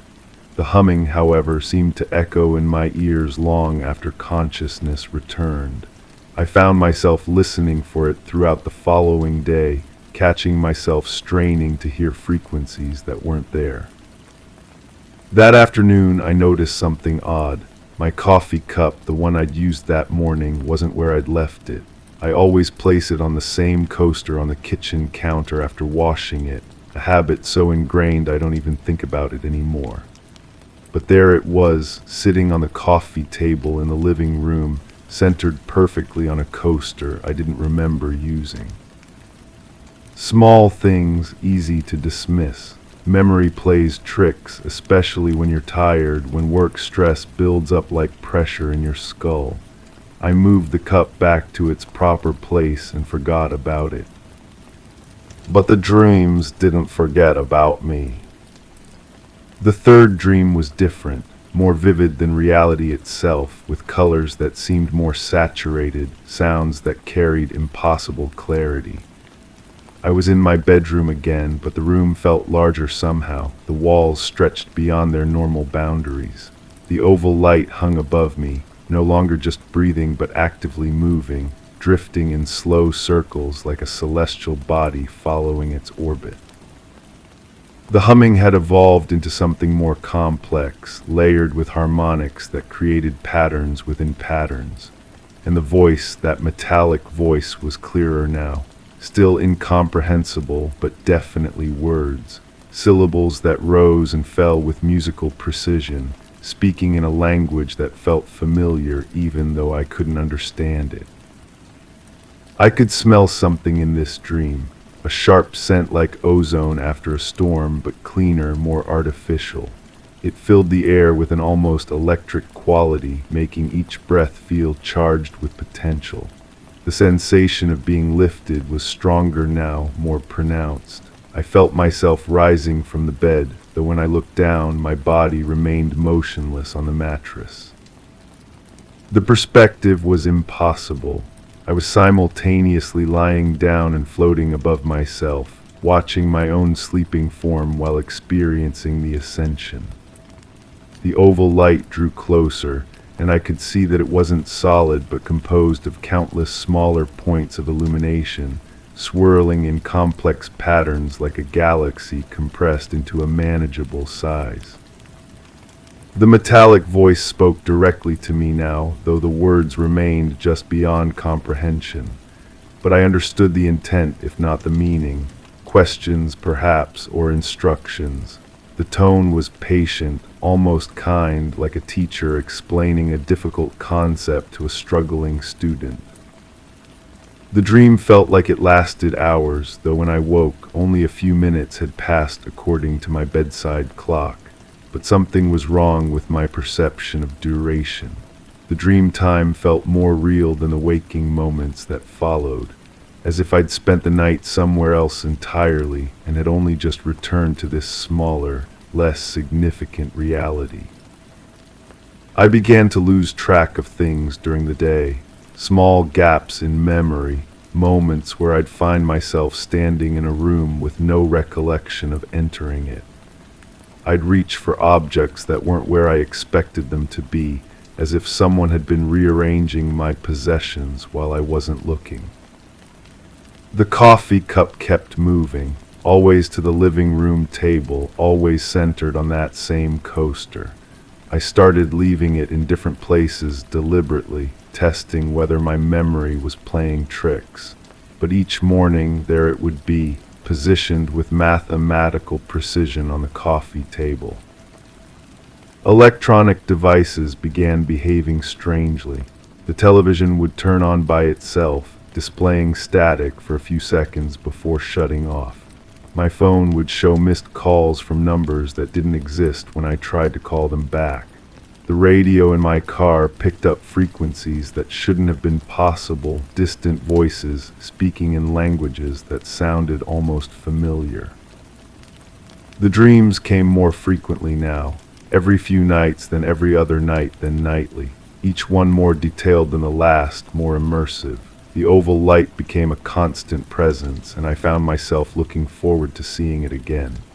The humming evolved into complex symphonies of sound that seemed to resonate in my bones. The metallic voice grew clearer, more insistent, though understanding remained just out of reach. I began to notice changes in my waking environment that corresponded to details from the dreams. A scent of ozone lingering in my bedroom when I woke, faint discolorations in the carpet that seemed to form patterns, crossing from the door to the far wall in ways that defied the normal wear of daily life. Shadows that fell at impossible angles, as if lit by sources that weren't there. My reflection started looking different, not dramatically, but subtly. My eyes seemed brighter, more alert, as if they'd seen things that weren't meant for ordinary vision. My skin had a faint luminescence in certain light, barely perceptible but definitely present. When I mentioned this to a colleague, they looked at me strangely and said they saw nothing unusual. The dreams began to bleed into my waking hours in more noticeable ways. I'd hear the humming during quiet moments at work, a low frequency that seemed to emanate from the walls themselves. I'd catch glimpses of oval lights in my peripheral vision, always disappearing when I turned to look directly. The sensation of floating would come over me during mundane activities, leaving me feeling disconnected from my physical body. Sleep became a refuge rather than a necessity. The dream world felt more substantial, more meaningful than my daily routine. I started going to bed earlier, staying in bed longer, chasing those experiences that seemed more real than reality. The oval light welcomed me each night, and I began to feel that I was returning home rather than falling asleep. But something was changing in the dreams themselves. The perspective shifts became more frequent and more disorienting. I'd find myself viewing the scene from multiple angles simultaneously, as if my consciousness had fragmented into several observers. The metallic voice would speak from different directions, sometimes seeming to come from inside my own head. The lifting sensation intensified until I felt completely separated from my physical form. I could see my body lying on the bed below, but it looked smaller somehow, less important, like a discarded shell that I no longer needed. The real me was floating in that space between ceiling and floor, surrounded by swirling patterns of light and sound. During one particularly vivid dream, I found myself in a different room entirely. Not my bedroom, but somewhere else. Somewhere with walls that curved in impossible ways and surfaces that reflected light from sources I couldn't identify. The oval light was there, but now it was one of many, arranged in configurations that hurt to look at directly but made perfect sense to some deeper part of my mind. The metallic voice spoke with greater urgency now, and for the first time I caught fragments of meaning. Words about observation, about documentation, about processes that needed to be completed. The tone was professional, clinical, like a medical examination or scientific procedure. But there was also something almost apologetic in the cadence, as if the speaker regretted the necessity of what was happening. I woke from that dream with physical evidence of the experience. A small mark on my arm that I didn't remember getting, perfectly circular and slightly raised like a tiny brand. When I touched it, the skin felt different, more sensitive, as if it had been altered in some fundamental way. The mark didn't hurt, but it seemed to pulse with its own rhythm, matching the breathing pattern of the oval lights. My daily life became increasingly surreal. Conversations with people felt scripted, as if everyone was playing predetermined roles in a drama I didn't understand. Food lost its taste, becoming mere fuel for a body that felt less and less like my own. Colors appeared muted except for occasional flashes of impossible brilliance that no one else seemed to notice. I started finding evidence of activities I couldn't remember, notes written in my handwriting but containing information I'd never learned, drawings of complex geometric patterns that my conscious mind couldn't have conceived, books on my shelves that I'd never purchased, filled with diagrams and symbols that looked familiar despite being completely alien. The humming became constant, a background frequency that colored every waking moment. I'd catch myself humming along sometimes, matching the tone perfectly even though I couldn't consciously hear it. People started asking if I was feeling well, commenting on my distracted demeanor and the way I'd pause mid-sentence to listen to sounds they couldn't perceive. The dreams reached a crescendo of clarity and strangeness. I was no longer just observing the oval lights, but communicating with them directly, understanding their purpose without needing translation. They were documenting something, recording experiences and responses with scientific precision. I was both subject and collaborator in an experiment whose scope I couldn't fully grasp. The metallic voice revealed itself as multiple voices, speaking in harmony about processes and procedures, about data collection and behavioral analysis. They discussed my responses with detached interest, noting changes and adaptations with the enthusiasm of researchers making breakthrough discoveries. But there was also something like affection in their tone, as if they'd grown fond of their subject over the course of their observations. I began to suspect that these weren't dreams at all, but memories of experiences that had been carefully edited from my conscious awareness. The physical evidence was mounting. More marks appeared on my body, always in places that would normally be hidden by clothing. My possessions continued to rearrange themselves according to some logic I couldn't fathom. Electronic devices recorded data I hadn't inputted, stored files I hadn't created. The realization came gradually, like dawn breaking over a landscape I'd been navigating in darkness. These experiences weren't products of my sleeping mind, but recoveries of suppressed memories, fragments of reality that had been temporarily hidden from my conscious awareness. The dreams were my mind's way of processing experiences too strange for normal memory to accommodate. But even with this understanding, I couldn't distinguish between what was real and what was constructed. The boundary between dream and waking life had dissolved completely, leaving me suspended in a state of continuous uncertainty. Every experience could be genuine or fabricated, every memory potentially false or incomplete. The oval light appeared to me one evening while I was fully awake, sitting in my living room and reading. It materialized slowly, like a photograph developing, until it hung above me with the same gentle breathing rhythm I knew so well. The humming filled the air, and the metallic voices spoke with clear affection about the success of their project. I felt the familiar sensation of being lifted, but this time I remained conscious throughout the experience. I could see my body sitting in the chair below while my awareness floated upward, drawn into patterns of light and sound that were more beautiful than anything I'd ever imagined. The voices explained that the process was nearly complete, that soon I would remember everything clearly. But when I descended back into my physical form, the memories faded again, leaving only impressions and sensations.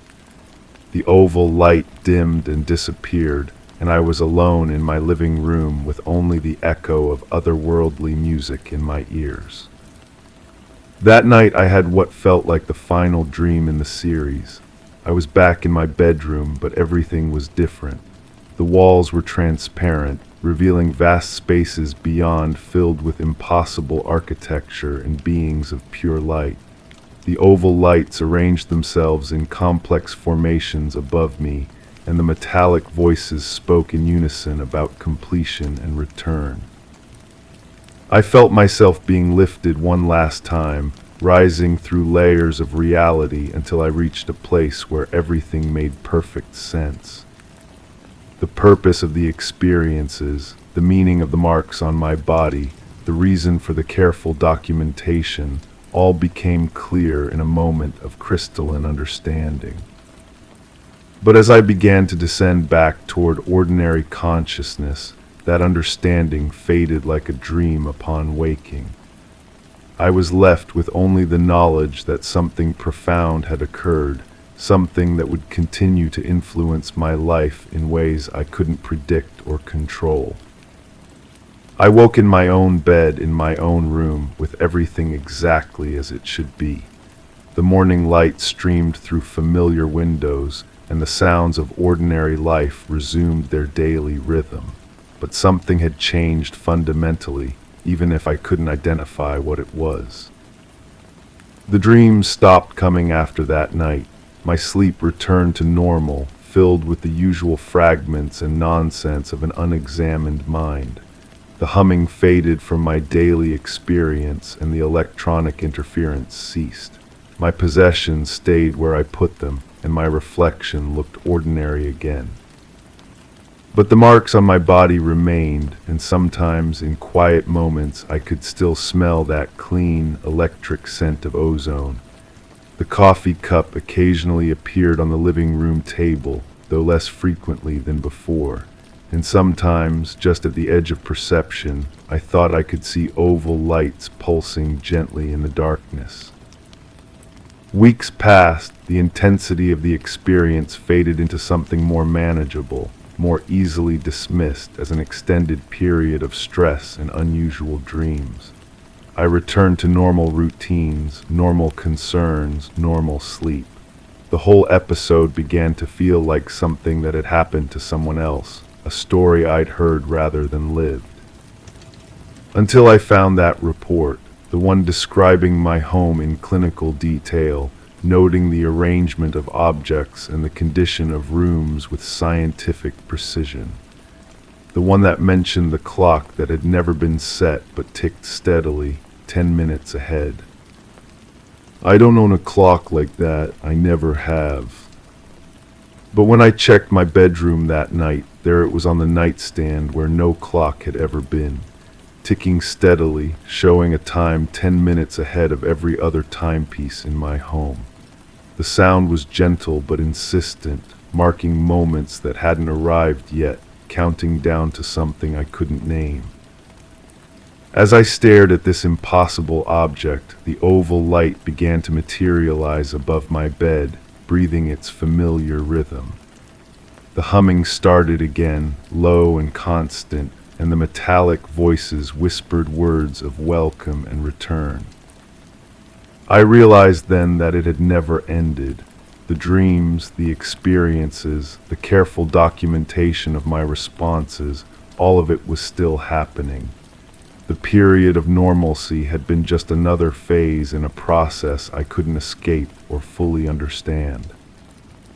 The clock ticked steadily, 10 minutes ahead of now, counting toward a future where everything I thought I knew about reality would be revealed as carefully constructed illusion. And as the oval light pulsed brighter and the voices spoke more clearly, I understood that I was about to remember everything. But first I had to sleep. Story 7. A steady rhythm pulsed beneath my limbs like a heartbeat I didn't own, echoing faintly in the space around me. The air shimmered without warmth, a dense stillness that enveloped my skin yet seemed to flow without touching me. I reached for balance, but the surfaces resisted, yielding slightly as if alive, sinking with every uncertain step. My breath coalesced into an unwelcome cadence, invisible tendrils curling through silence.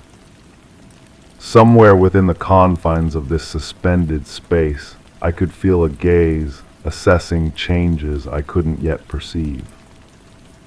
To whoever finds this letter, if anyone ever does. I've been carrying this weight for so long that I've forgotten what it feels like to breathe without it pressing against my ribs. My fingers shake as I write these words, not from cold or fear, but from the relief of finally letting them out. I need you to understand that I'm not crazy, or maybe I am. Maybe that doesn't matter anymore. I've kept this secret buried so deep that it became part of my bones, part of the marrow that makes me who I am. But I can't take it with me where I'm going. I can't carry it anymore. So I'm leaving it here with you, stranger. Maybe it will make more sense to you than it ever did to me. There's this sound that follows me everywhere now. It started after that night, after I came back from that place that shouldn't exist. A low humming, like electricity running through water. It lives in the spaces between my thoughts, in the pause between heartbeats. Sometimes I catch myself humming along without realizing it, and when I stop, the silence feels wrong, too empty, like a room where someone just left. You know how sometimes you walk into a place and you can tell someone was just there. The air still holds their shape. That's how my life feels now. Like I'm always walking into spaces where I just was, but I can't remember being there. The memory comes in fragments, pieces of glass that cut when I try to hold them together. I remember the walls breathing. Not metaphorically, I mean they expanded and contracted like lungs, like the whole structure was alive and I was walking through its respiratory system.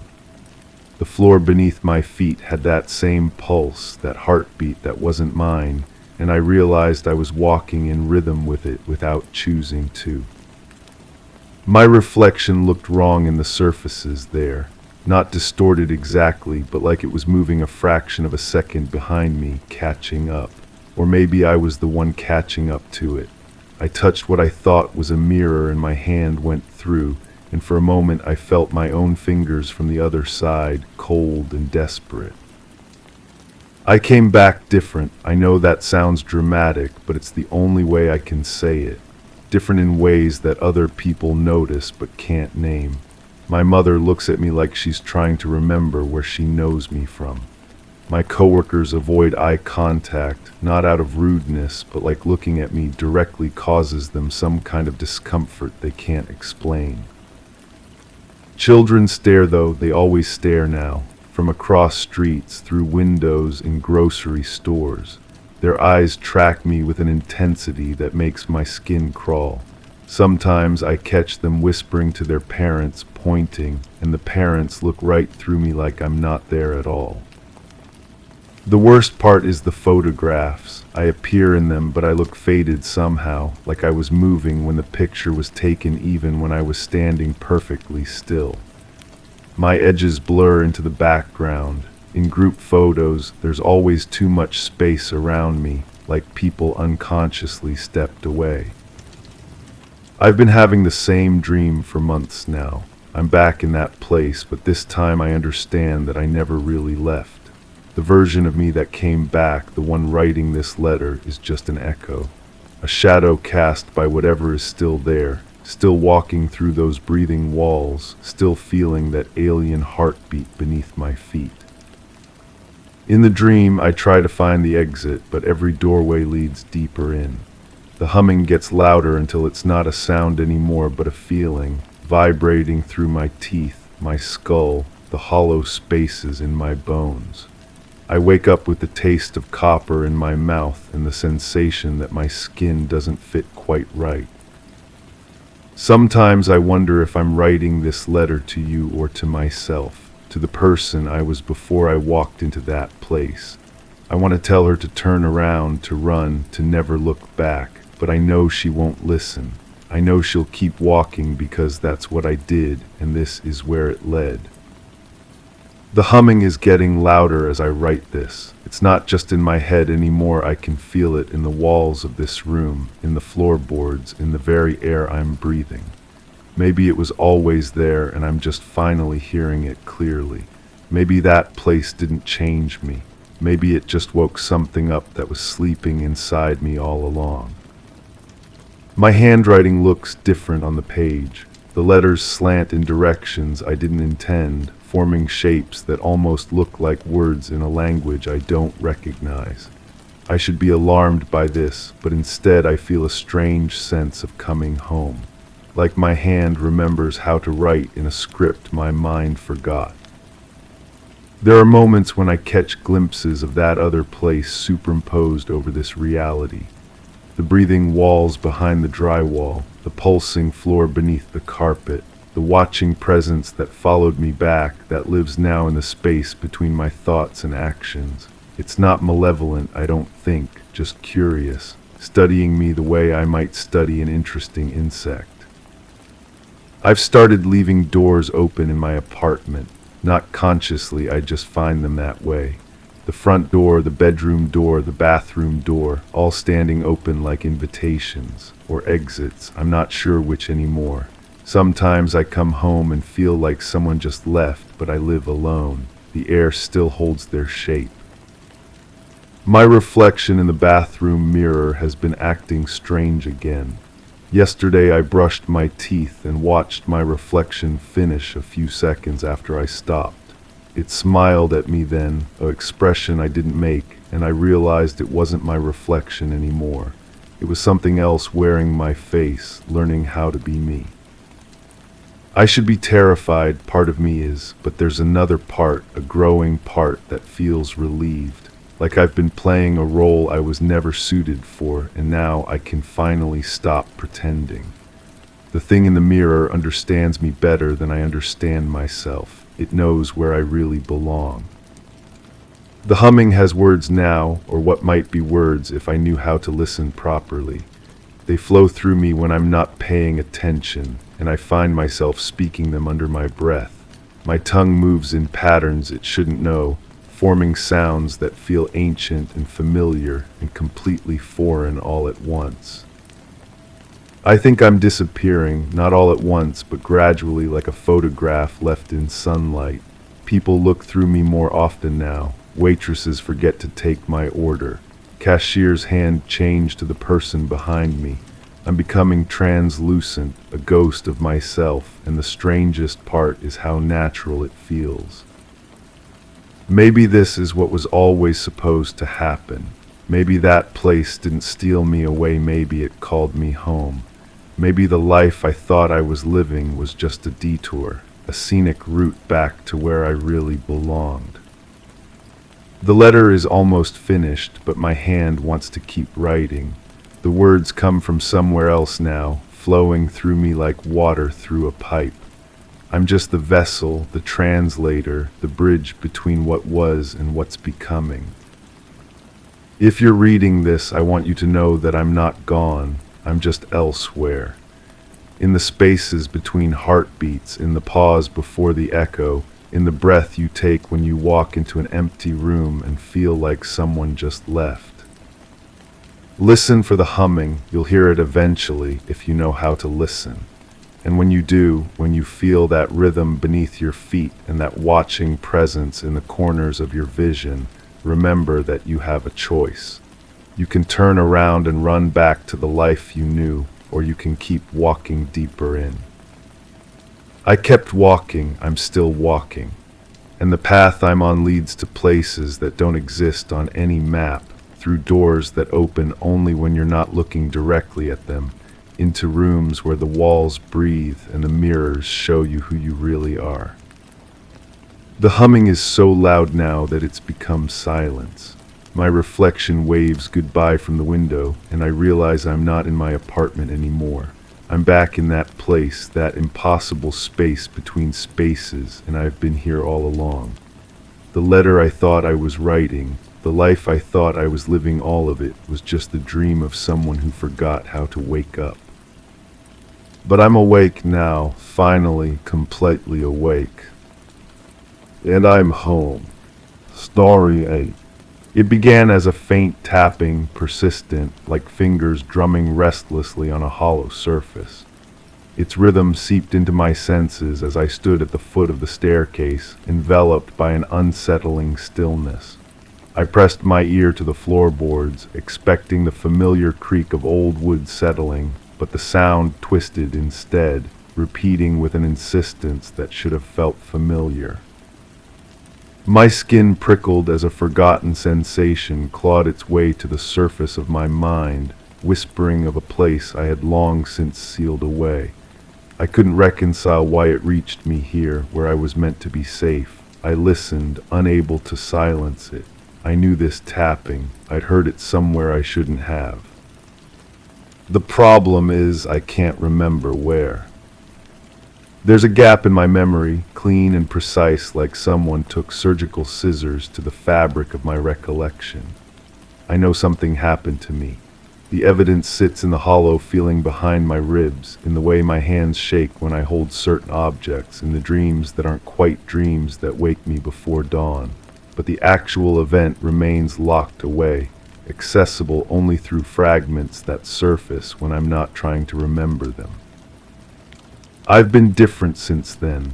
Friends notice it in the pauses between my words, in how I flinch at sudden movements, in the way I check doorways twice before walking through them.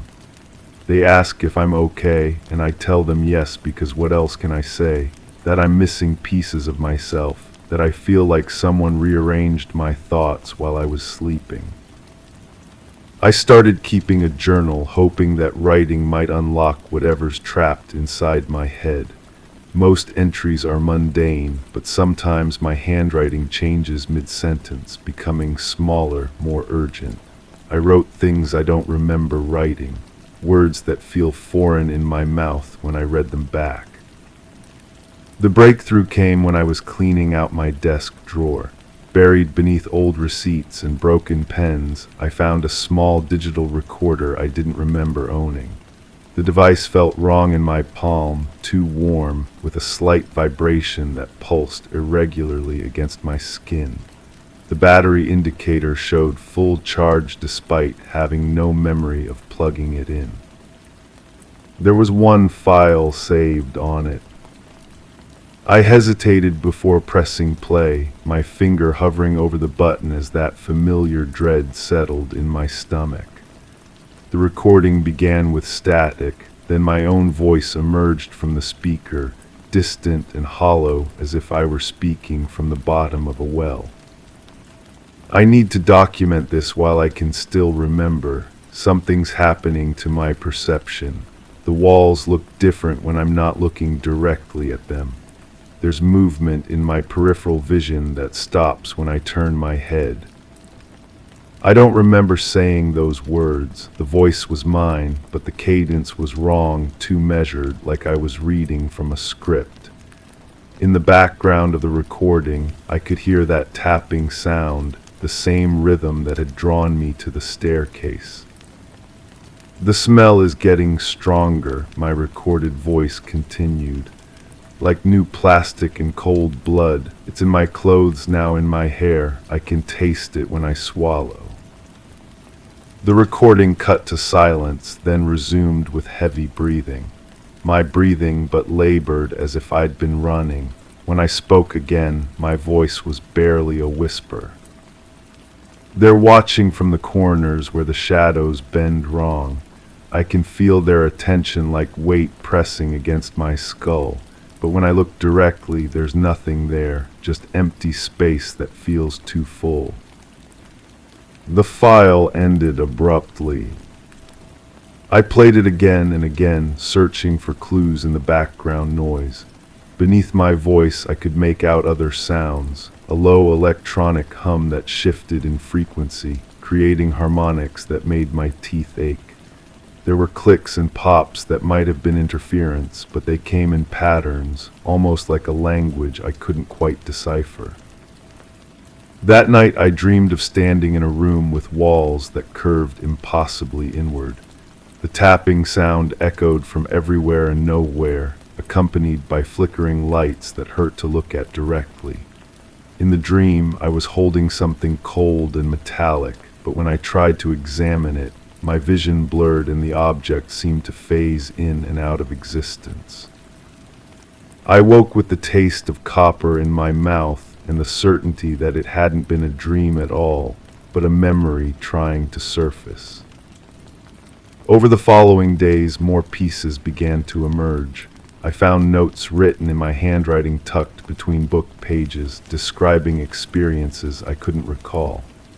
One note, written on the back of a grocery receipt, read, "The reflection in the bathroom mirror moved 3 seconds after I did. When I smiled, it frowned. When I raised my left hand, it raised both." Another, scrawled on a napkin, recorded myself sleeping. On playback, there are voices speaking in frequencies just below human hearing. When I adjust the audio, they're discussing me like I'm not there. They know I'm listening. I searched my room frantically for this sleep recording, but found nothing. Either I'd hidden it so well I couldn't find it, or someone had taken it. The thought that someone had been in my space, touching my things, made my skin crawl. The fragments came faster now, triggered by seemingly random stimuli. The hum of the refrigerator brought back the memory of standing in complete darkness while something circled me just beyond arm's reach. The flicker of a fluorescent light in the grocery store made me remember white flashes so bright they burned after images into my retinas, revealing shapes that shouldn't exist in the spaces between blinks. I began to notice inconsistencies in my current reality. My reflection in store windows sometimes wore expressions I wasn't making. Conversations would stop abruptly when I entered rooms, but the people inside would act as if nothing had happened.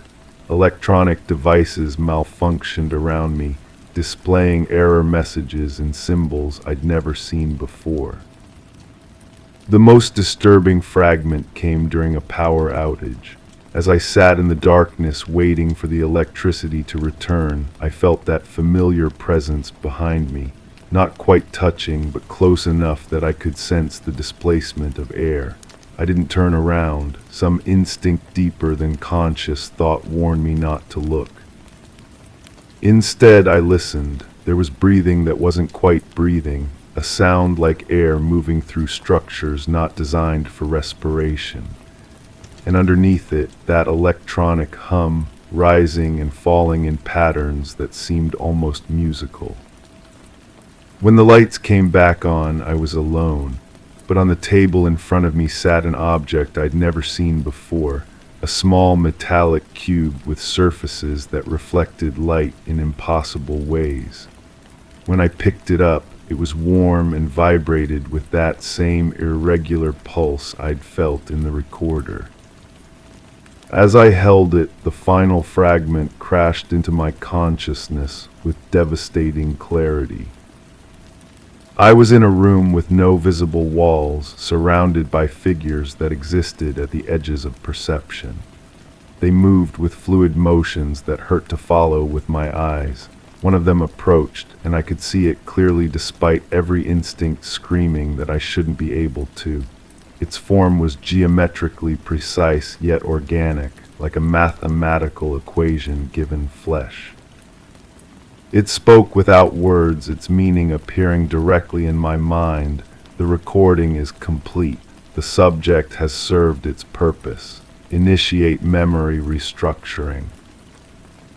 I tried to move, to speak, to resist, but my body no longer responded to my commands. I watched helplessly as they began to work, their movements creating patterns in the air that rewrote the pathways of my thoughts. I felt memories being carefully extracted, filed away, replaced with smooth emptiness. But something went wrong, or perhaps right. A small part of me remained hidden, tucked away in a corner of consciousness they couldn't reach. That part watched and remembered everything, even as the rest of me forgot. The fragment ended, leaving me gasping in my living room, the cube still warm in my palm. Now I understand why I've been different, why there are gaps in my memory, why familiar sounds trigger responses I can't explain. I wasn't just a witness to something unexplainable. I was a participant, a subject. But the most disturbing realization isn't what they did to me. It's what they failed to do completely. The memories are coming back piece by piece, despite their efforts to remove them, which means either their process was flawed or they wanted me to remember. As I write this, I can hear that tapping sound again, coming from somewhere inside the walls.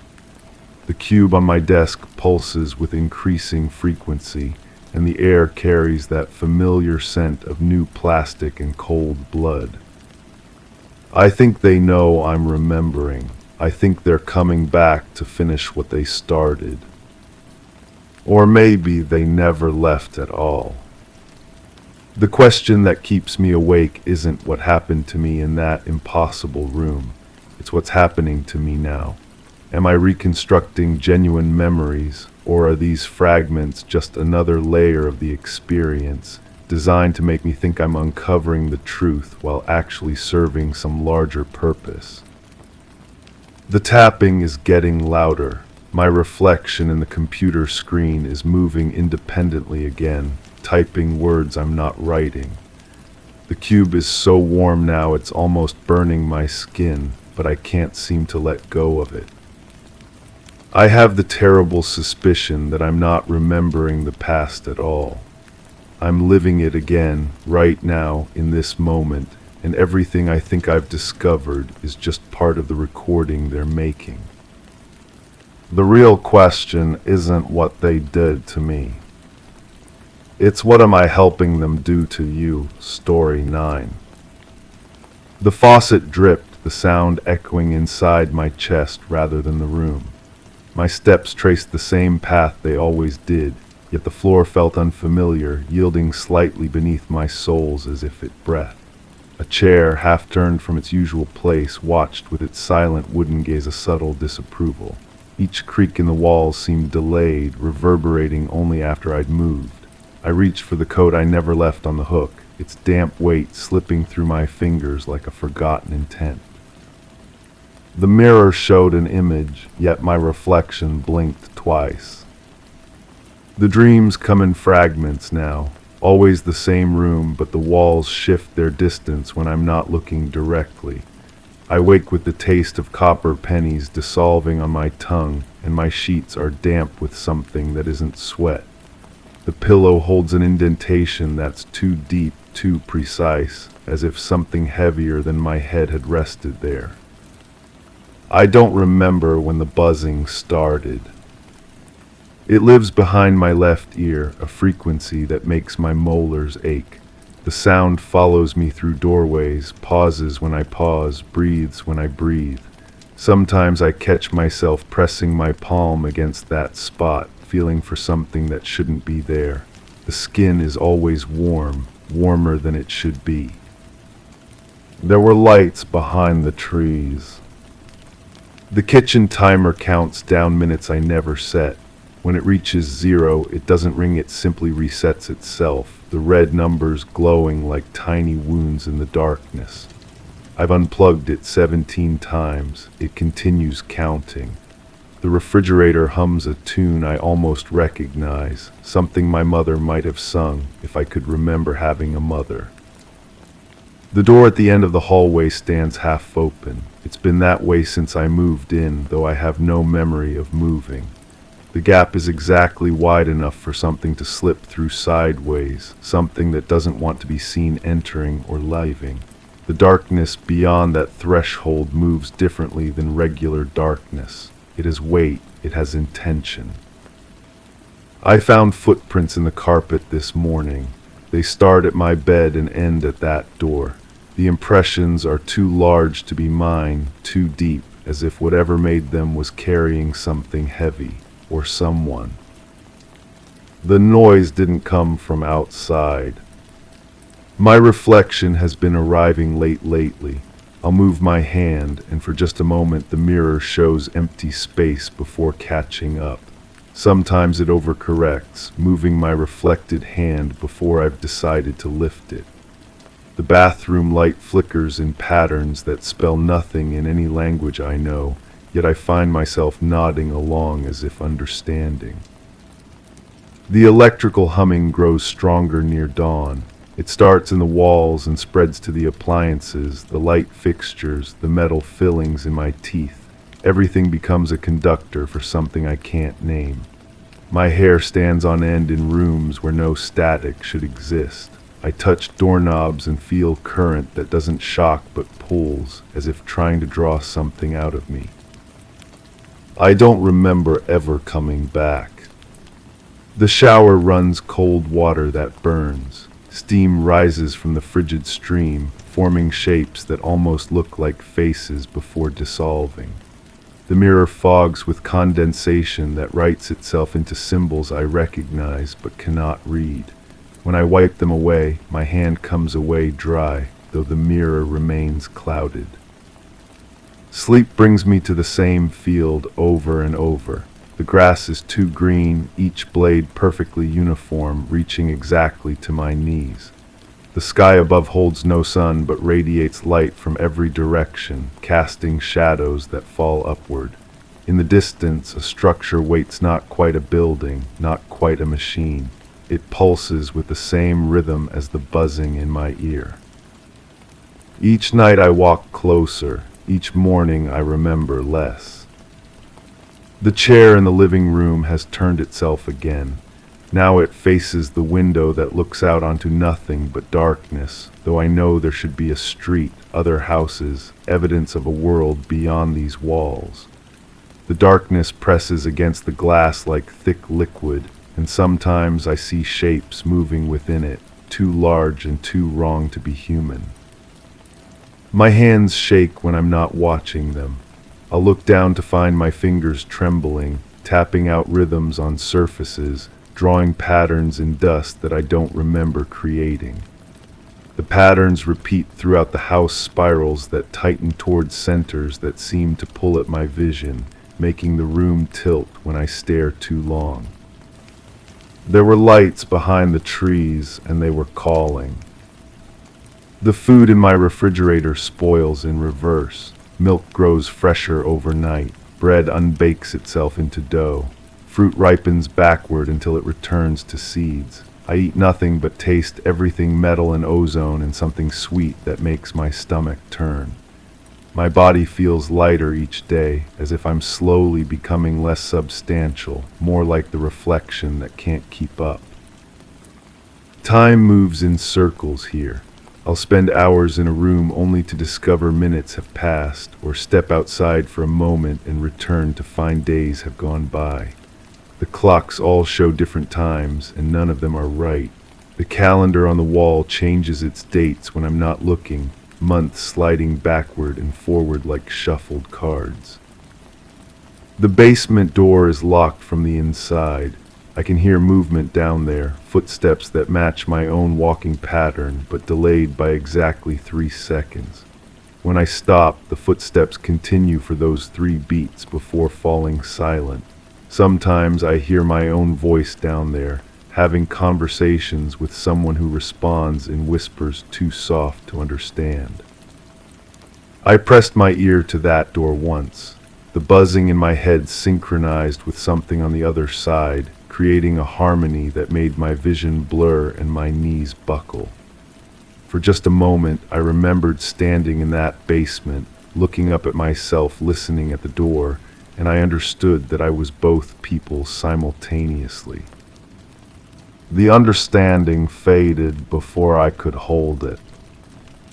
My skin tingles in patterns that trace maps across my body. The sensation starts at my spine and radiates outward, following paths that correspond to no nervous system I learned about in school if I ever went to school. The tingling spells out coordinates, locations, instructions in a language written in nerve endings and synapses.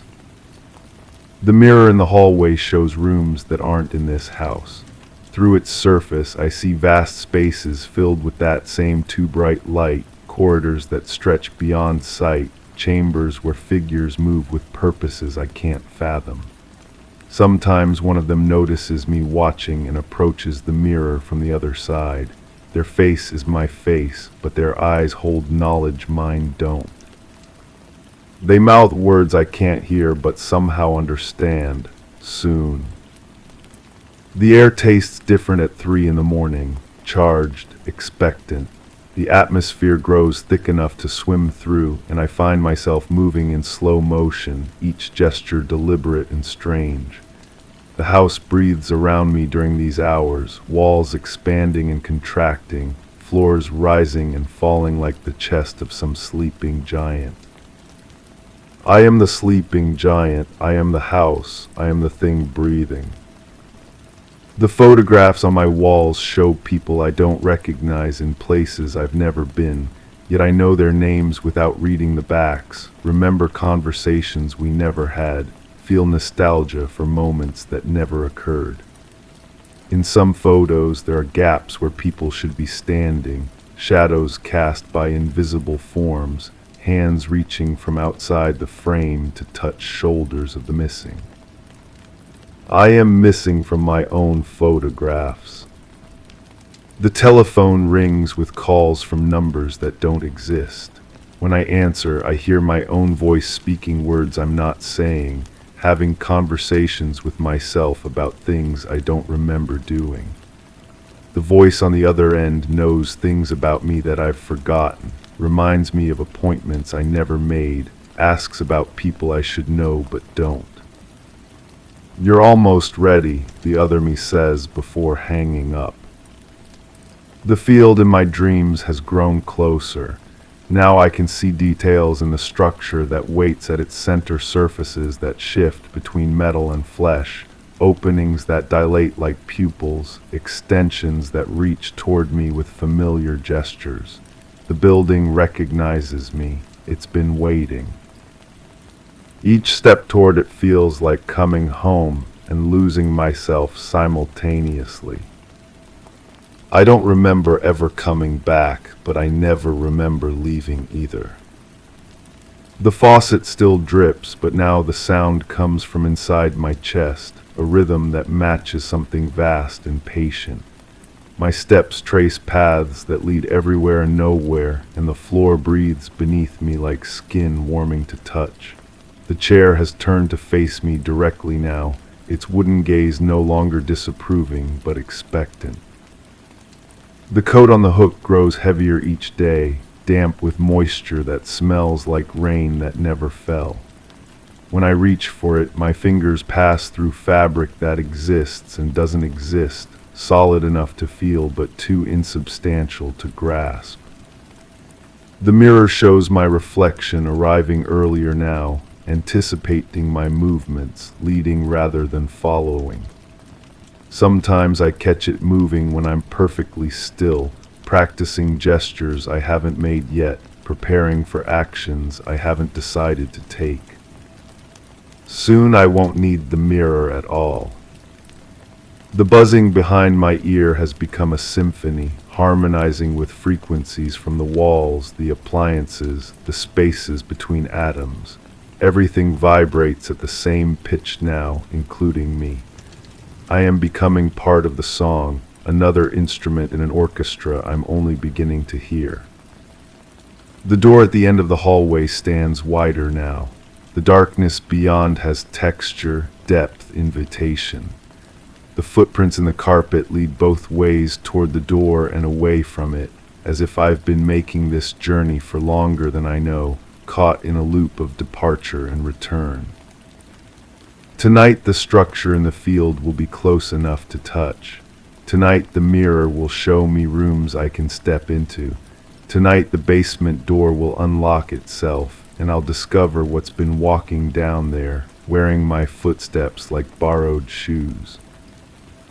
Tonight I'll remember why I don't remember. The faucet drips, the sound echoing inside my chest rather than the room. My steps trace the same path they always did, yet the floor feels unfamiliar, yielding slightly beneath my soles as if it breathed. A chair, half turned from its usual place, watches with its silent wooden gaze a subtle disapproval. Each creak in the walls seems delayed, reverberating only after I've moved. I reach for the coat I never left on the hook, its damp weight slipping through my fingers like a forgotten intent. The mirror shows an image, yet my reflection blinks twice. And I realize I've been here before, story 10. I had just set the glass down on the table. The surface felt warm beneath my fingertips, but the air around me carried a sudden chill. As I stepped back, a subtle crunch underfoot sent a ripple up my spine. The room seemed to pulse as if holding its breath. I glanced at the window, expecting clarity, but the view outside wavered slightly, like a mirage on a hot day.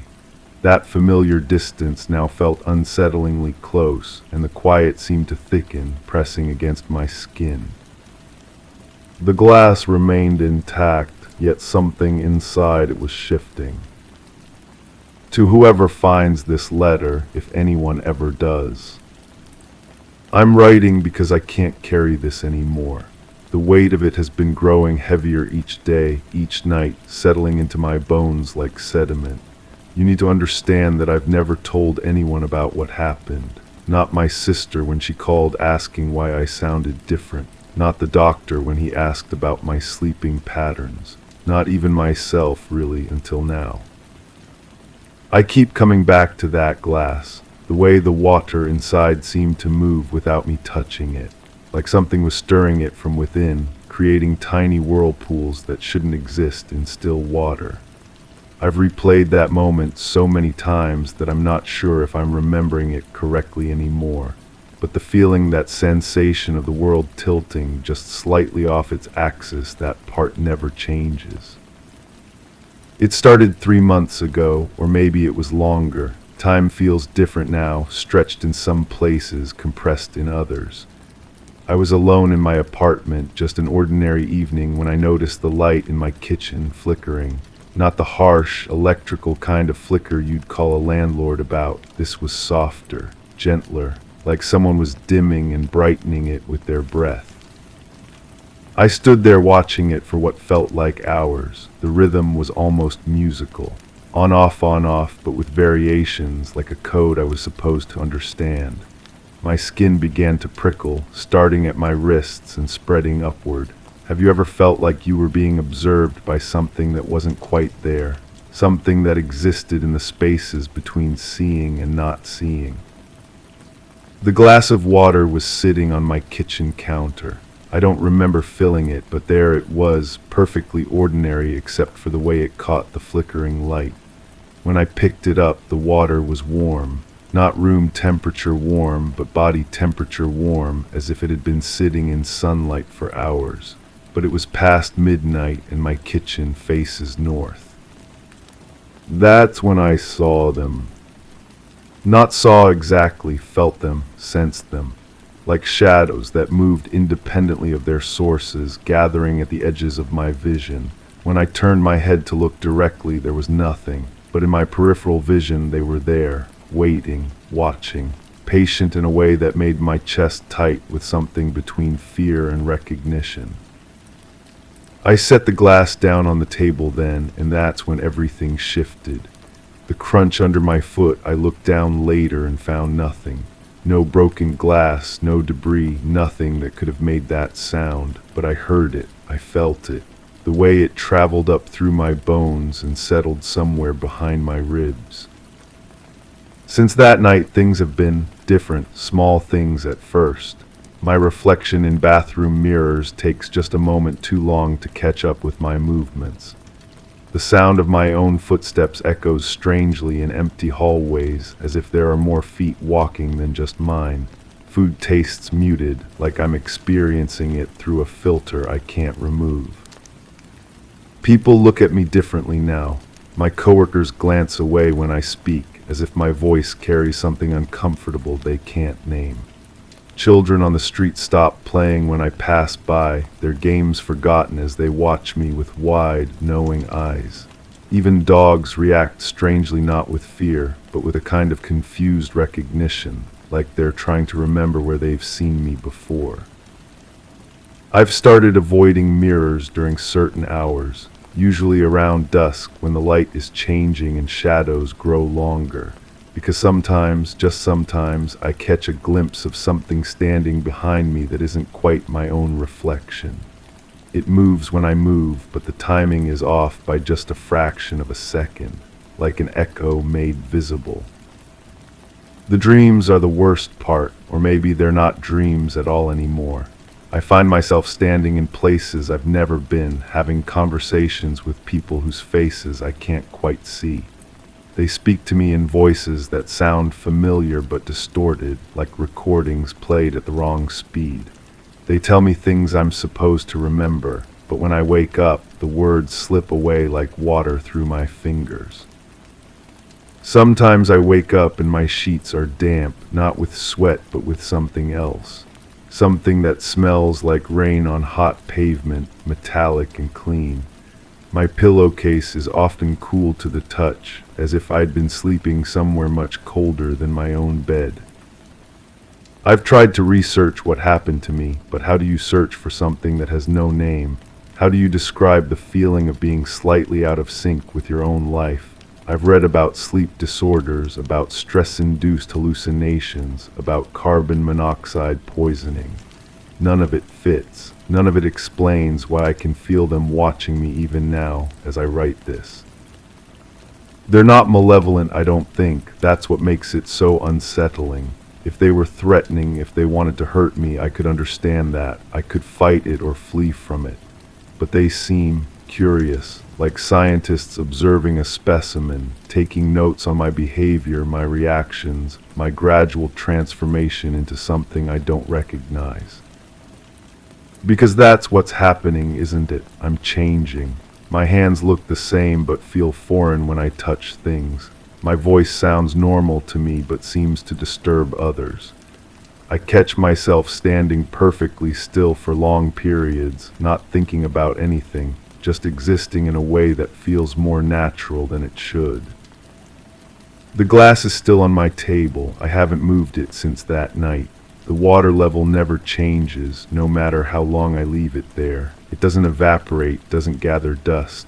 Sometimes I see tiny movements in the liquid, like microscopic life forms dancing just below the surface. When I lean in close to look, my breath doesn't fog the glass the way it should. I've started leaving windows open at night, even when it's cold. Not for fresh air, but because I have the strangest feeling that I need to provide a way for something to leave, or maybe to enter. The distinction feels less important now than it did before. My sister called last week. She said I sounded different, asked if I was feeling all right. I wanted to tell her about the flickering lights, about the shadows that move wrong, about the way my own reflection seems to be becoming a stranger. Instead, I told her I was fine, just tired, working too much. The usual lies we tell to protect the people we love from the things we can't explain. But I'm not fine. I'm disappearing piece by piece into something else. Something that still looks like me but isn't quite me anymore. And the terrifying part is that it doesn't feel wrong.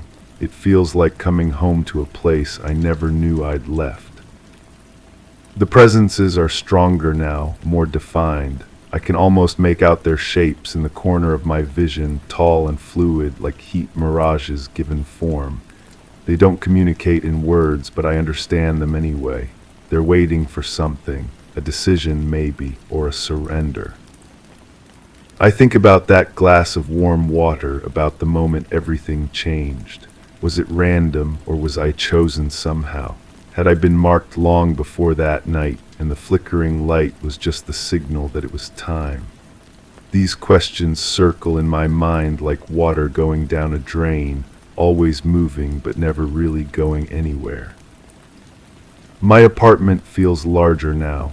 Rooms stretch further than they should. Hallways extend beyond where walls used to be. I walk from my bedroom to the kitchen and sometimes find myself taking twice as many steps as before. The geography of my own life is shifting, expanding to accommodate whatever I'm becoming. I sleep less but dream more. Even when I'm awake, I have flashes of places that don't exist, at least not in any world I used to know. Wide open spaces filled with a light that has no source. Structures that defy physics, beautiful and impossible. And always, the sense of being welcomed back to somewhere I belong. The person writing this letter isn't entirely the same person who picked up that glass 3 months ago. I can feel the old me slipping away like shed skin, leaving behind something cleaner, simpler, more honest. It should frighten me more than it does. Maybe that's why I'm writing this, not as a cry for help or a warning, but as a record, proof that I existed as I was before I became whatever I'm becoming. A bookmark in the story of a life that's turning pages faster than I can read them. If you find this letter, if you're reading these words, maybe you'll understand something I don't. Maybe you'll see the pattern I'm too close to recognize. Or maybe you'll just think I lost my mind, and that would be easier for everyone, wouldn't it? Madness is something we can categorize, treat, explain away. But this isn't madness, this is transformation, and I'm starting to think I've been fighting it when I should have been embracing it. The glass is warm again tonight. The water is moving in those same gentle spirals, and the light above it has begun to flicker in that familiar rhythm. They're waiting for me to understand, to stop resisting, to let go of whatever I'm still clinging to from my old life. I can feel them gathering closer now, not threatening but encouraging. Like old friends welcoming me home after a long journey I didn't know I was taking. The air is thick with possibility, with change, with the sweet terror of becoming something new. I think it's time to drink the water. I think it's time to stop being afraid. I think it's time to